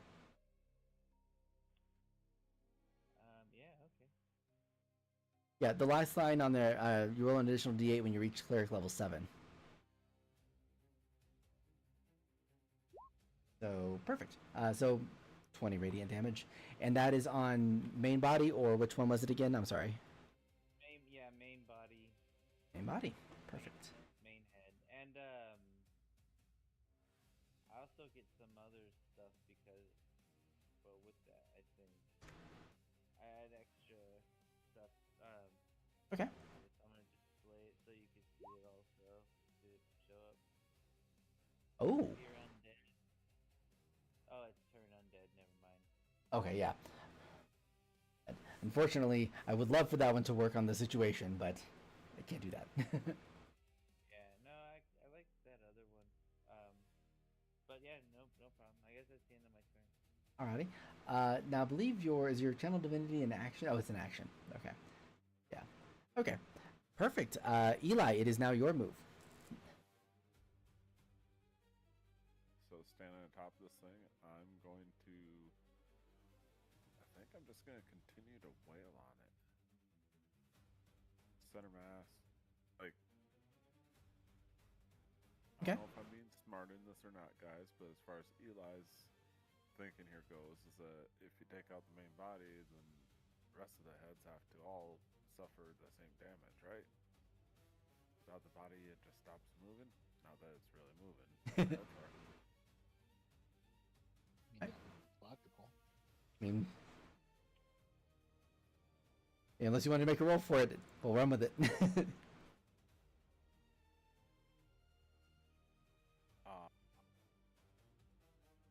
I mean, I'll make a roll for it. Yeah, it won't count as an action, so you're good. I'm letting you do free ability check situations to help with understanding. Okay. I'm gonna snap this one's neck off. So insight or what? It would be, you can do insight. Yeah. Was so close to being an 11. Alrighty. I will say that, I mean, you do know that, you are hurting the body by doing damage to it. One thing I will say that you do notice, because you're on top of it, so you see everything that occurs on the top side of this thing. So you see the slash on the neck, on the red. You notice that any damage that's being dealt, and this is just based off of just looking around, not even like processing details. The only head that's showing a distortion of any sort that I described earlier is the red one. Now, you're not sure why, but you do only see distortion on that one head, nowhere else in the body. So, all right. Top of the order. I need everyone once more to roll me another D100. Oh, sorry. Oh, I'm so sorry. Sorry. Go ahead. My bad. Go ahead. I went too fast. You kind of gave me the idea of which way to go with it, so I'm going to move across the body over towards the redhead's neck. Okay. Go ahead and make a acrobatics or athletics check just to make sure you're able to still move, because it is moving as you're doing this. Alright, in this case I'll make acrobatics as it's just trying to keep my footing as I walk across. Fuck, shit, goddamn. Alright, roll me a dex save to see if you stay on.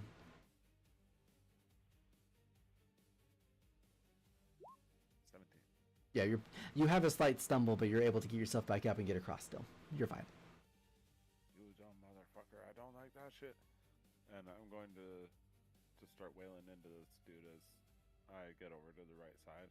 And All I right. believe you said that it's all advantage on the redhead. Yeah, for 1 minute, I think that's my last.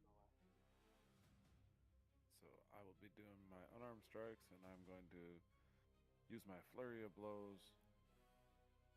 Nice. Pop, pop, pop. Yes, for my bonus action. So this will be a total of 4 strikes coming in on it.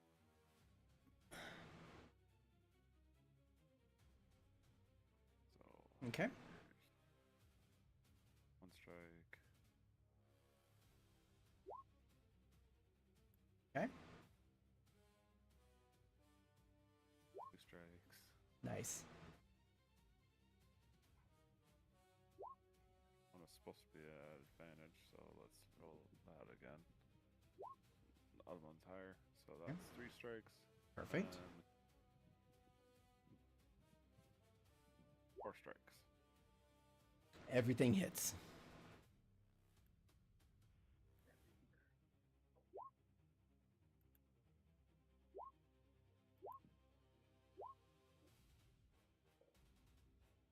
Okay, so Okay, 4 of those.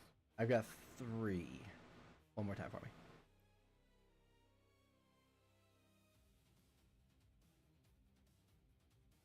Alright. Perfect. Okay, so 12, 8, 20. Nice.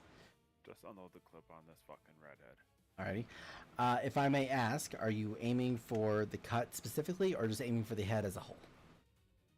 I think aiming for the cut would be a smart choice, as I don't have a weapon. I'm just using my own key enchanted fists. Perfect.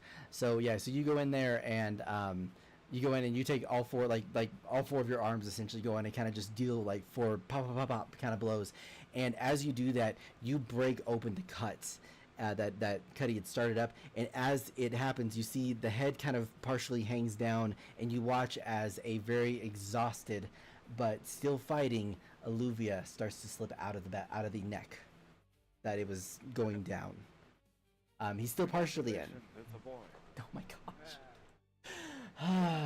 should listen to you guys to make a dirty joke out of that. All right, sorry.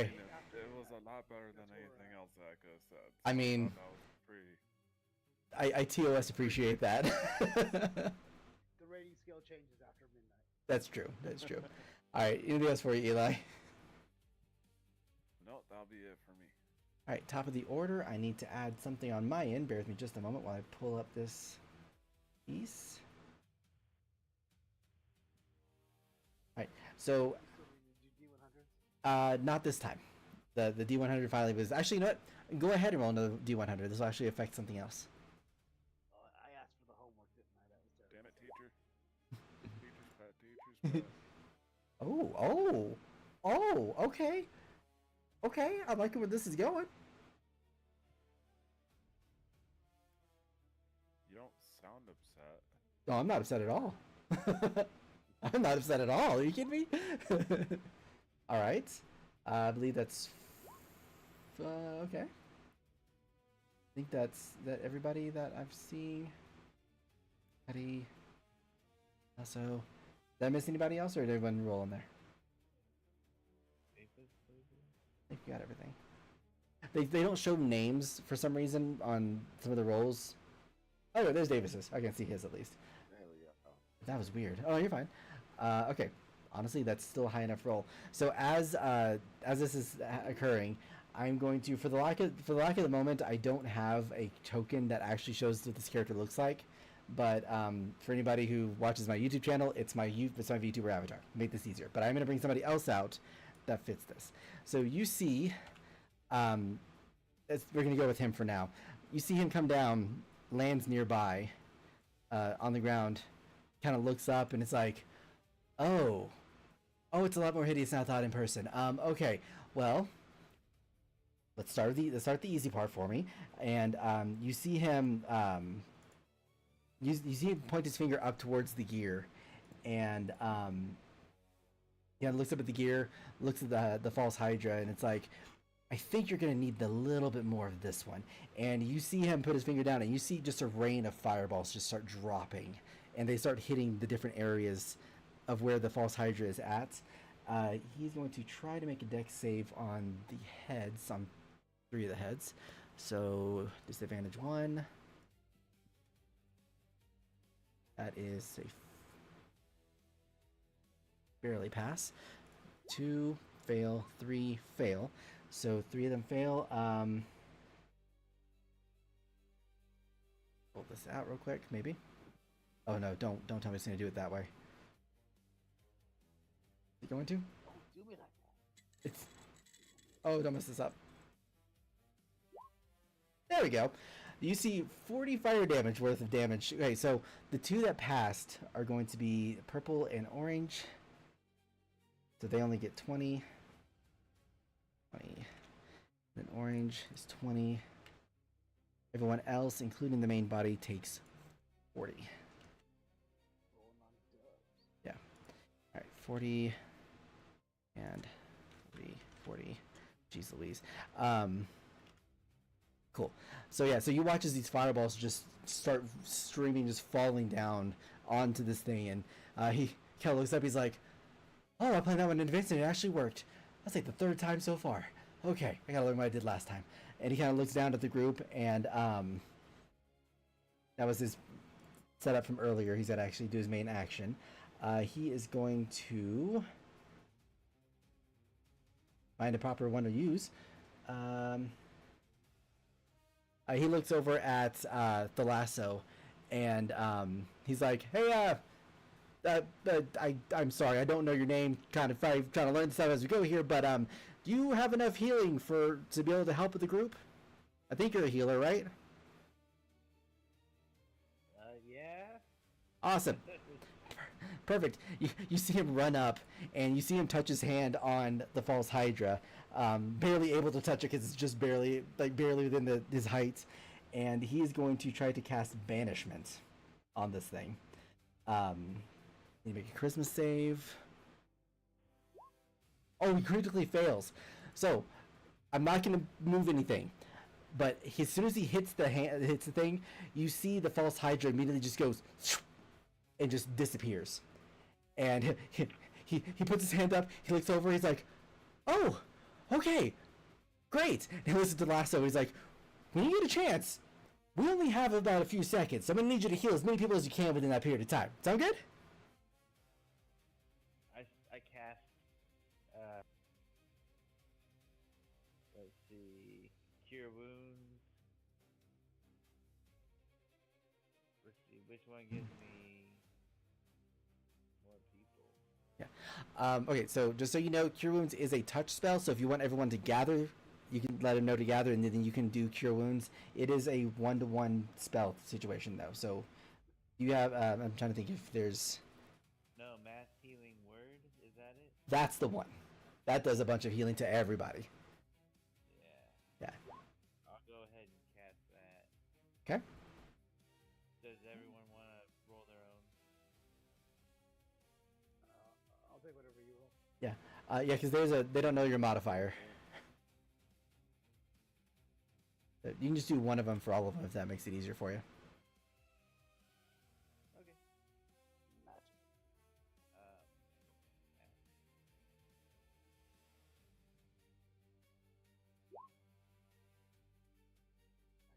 Cool. Everyone gets 16 healing. Thank you very much.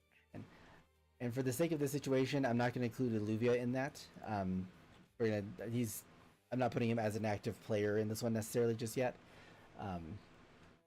Because he's kind of like halfway in the neck right now. Barely missed getting burned, but we'll take it. I thought he was getting burst. I mean, yeah, but not burned. It's like, Something else that I won't. thank you.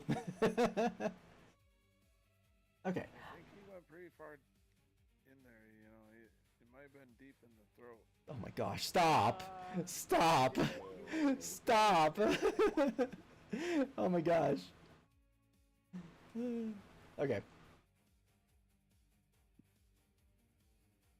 Alright, did everyone get their healing and stuff taken care of? Okay, so at this moment, we are not considered in initiative for the next about 30 seconds or so in the game. So if you want to move yourself somewhere else, I will say that you do know where he currently was at and where all of his heads were. So if you want to move somewhere, you're more than free to do that right now. Yeah, I'm gonna get out of the fucking space since I had to drop down off of him. What the hell was up with that? And I'm gonna like run off over this way. Okay. I'm gonna This back is up a little exactly bit where I over think here. the redhead's gonna show up. Okay, I'm gonna go double check one thing on my end. Okay. My guy is going to stay where he is at. Actually, you know what? He doesn't need to be that close. He's actually gonna move himself over here, out of the way. All right. So is anybody? And then Olivia, for the sake of the moment, Cuddy, I'm gonna say that he rolled kind of like to over here.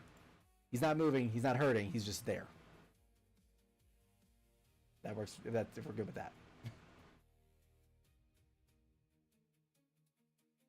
Unless Cuddy, you caught him and moved him somewhere.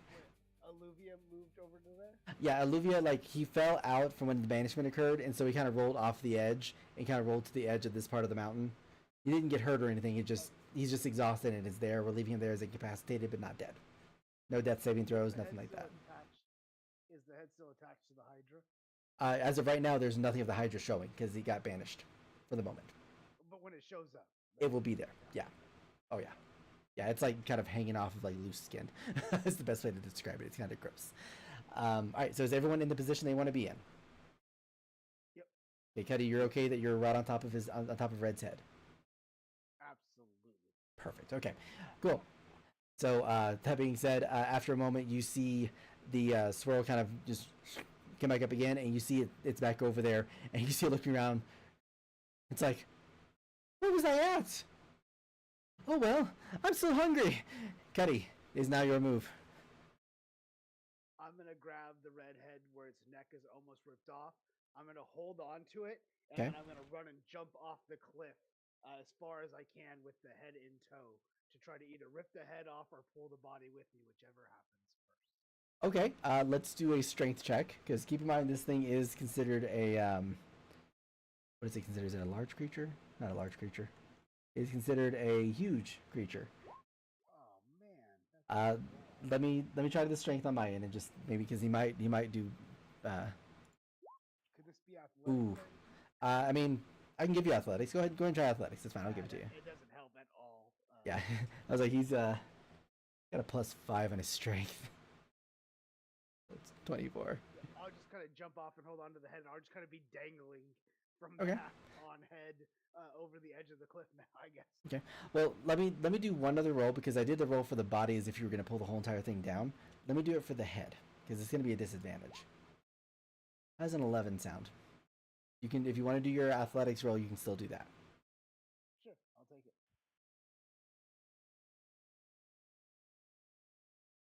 That is a 19.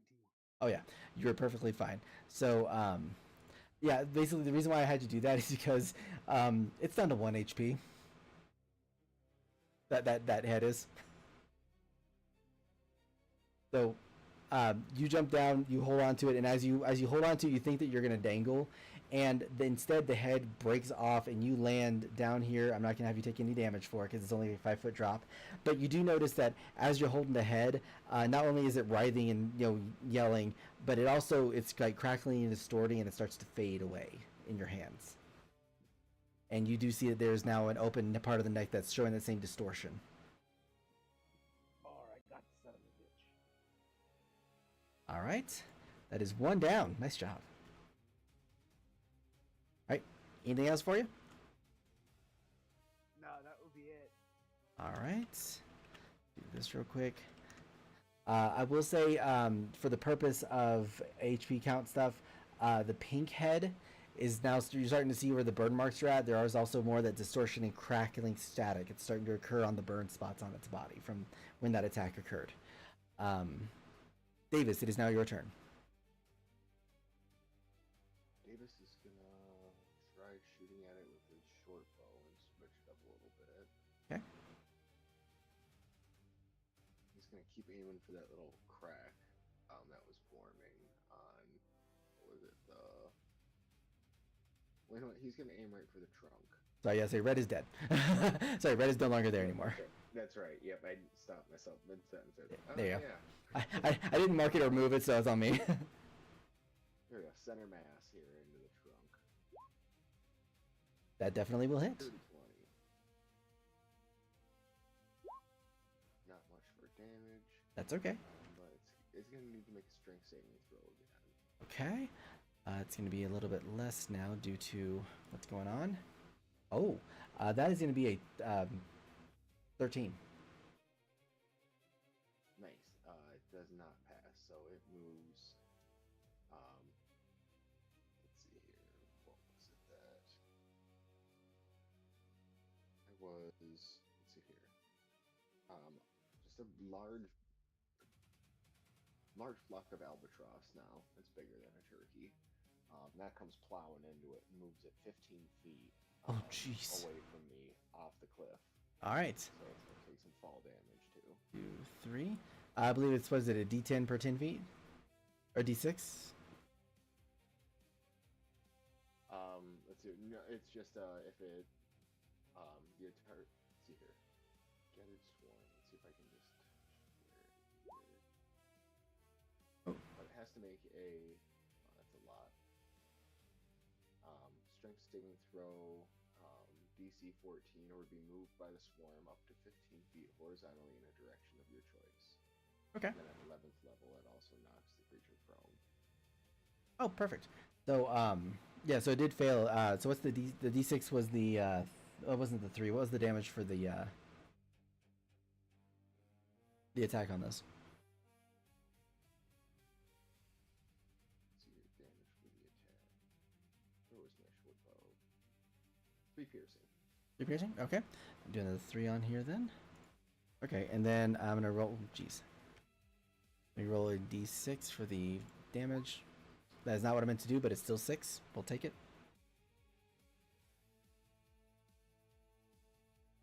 That total out to 9. Let's see.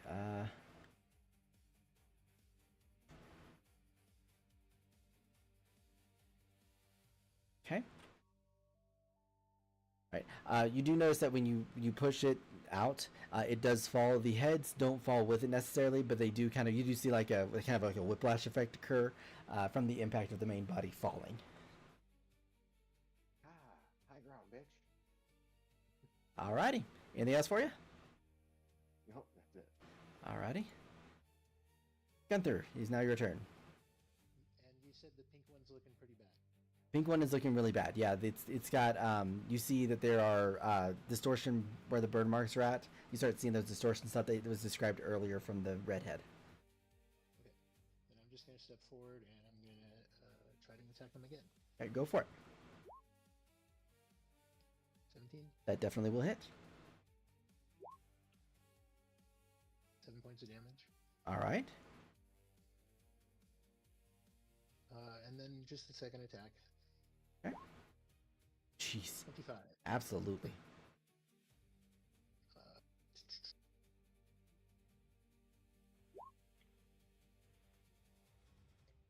9.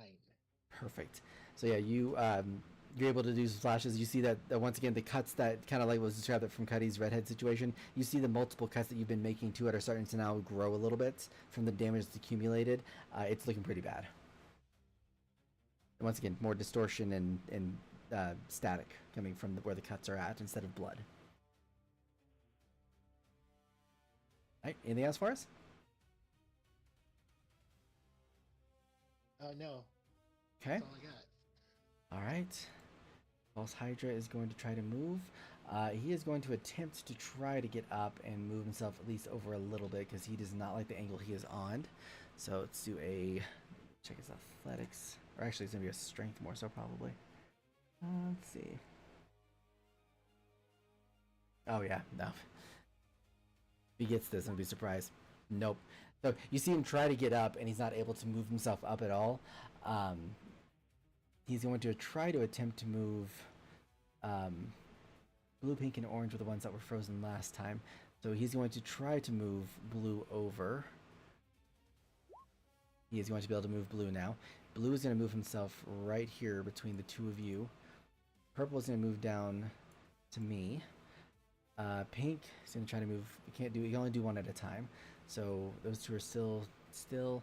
Green is gonna move right over here beside Davis. All right. So we'll start with purple. Purple will miss. Going to blue for Eli. Does a 13 hit?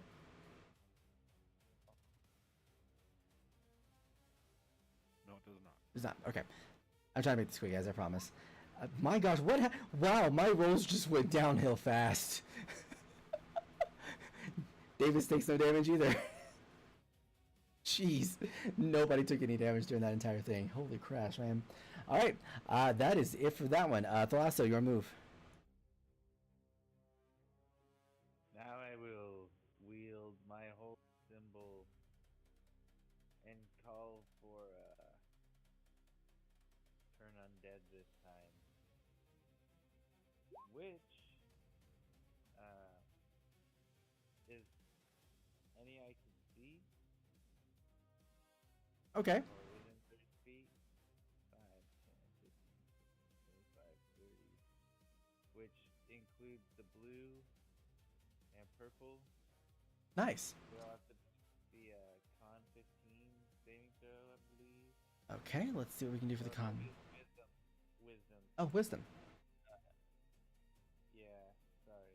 Okay, that's okay. That still works to your advantage. Let's see, there's gonna be a disadvantage for the moment. That is 11. That is 17. That is 15. That is 11. Last one is dirty 20. So I think 2 of those at least failed. Okay, did the main one fail? Oh shoot, I did not do the main one. Let's see, 1, 2, 3, 4, 5. 1, 2, 3. Oh yeah, main one is 13. 13. Okay, cool. That fails too. Sweet. So they're frightened and incapacitated. Tries to move away from me on its turn. And this one, I get to use the Seer Undead with it. Oh, so you're undead. Okay, yeah. Because you did turn undead on that one, yeah. Yeah, I made sure this time. Okay. But it's a lot of steps to get there. Yeah, that's all good.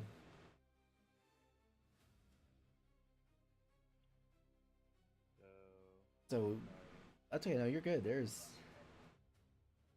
That's a fascinating move. For an extra 15 damage, or just a straight up 15 damage. No extra damage. There was no initial damage. They're just scared. Yeah. Well, okay. What type of damage is this? Is it just? Oh, so it's doubled to 30. So pretty much everyone got 30 extra damage on that. All right. You do this and you watch as the pink one that Gunther was dealing damage to, you see it get engulfed in bright light, and you see the burn marks start spreading around the neck, and it kind of slowly but surely dissolves and distorts away and becomes nothing. This one is now dead and gone. There you go. But yeah, everything else, they're looking really bad, with the exception of the main body. Main body still has a little bit to go.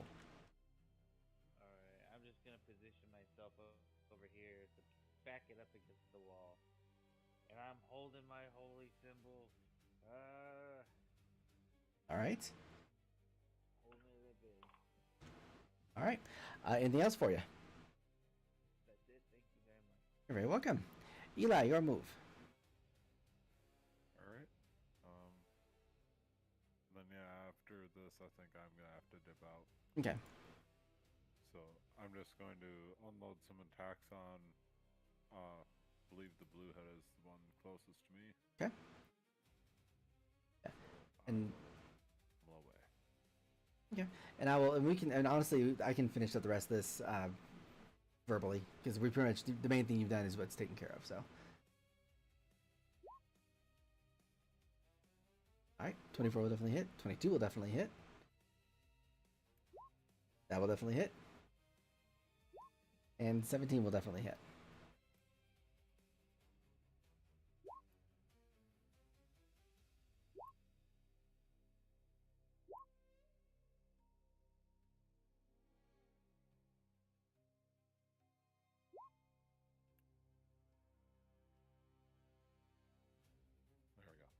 Okay, you're let's see, 1, 2, 3, 4 here. So 4, 9, 12, 22, 22 bludgeoning. Nice.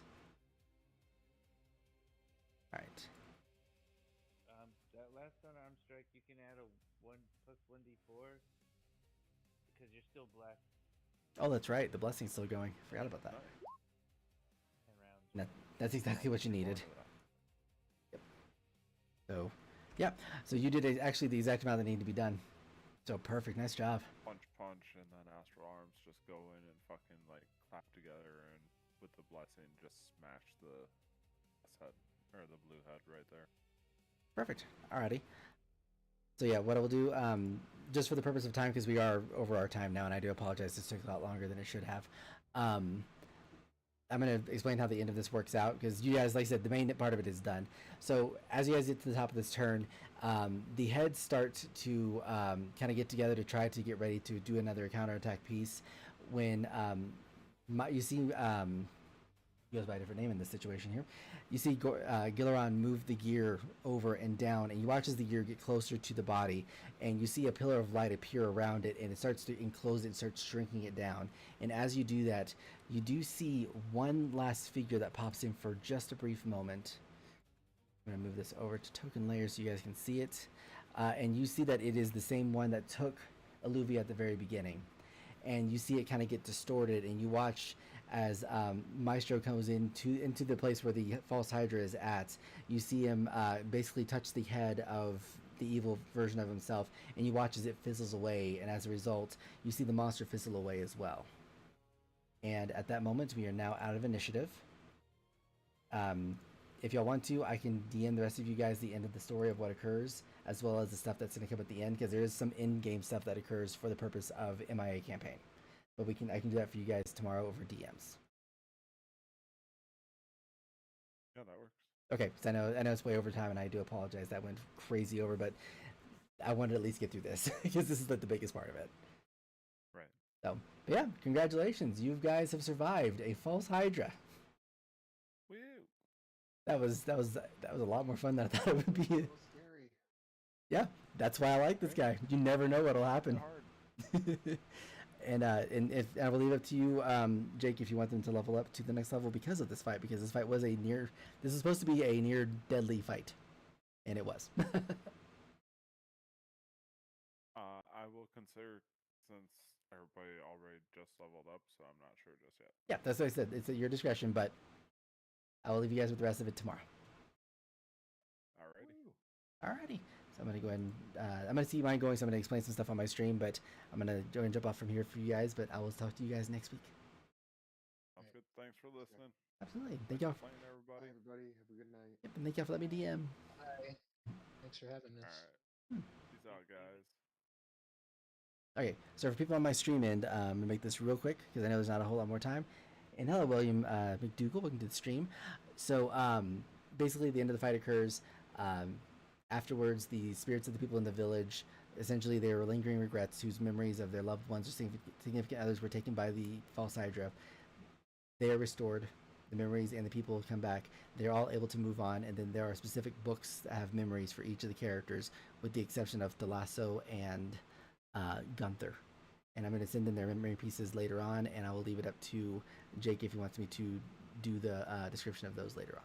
But yeah, that's essentially what occurs for this D&D journey. So thank you guys so much for watching, guys. This was a lot of fun. I'm glad they actually enjoyed it too, and I hope you guys enjoyed it as well. Hope you guys have a wonderful evening, and I will talk to y'all later.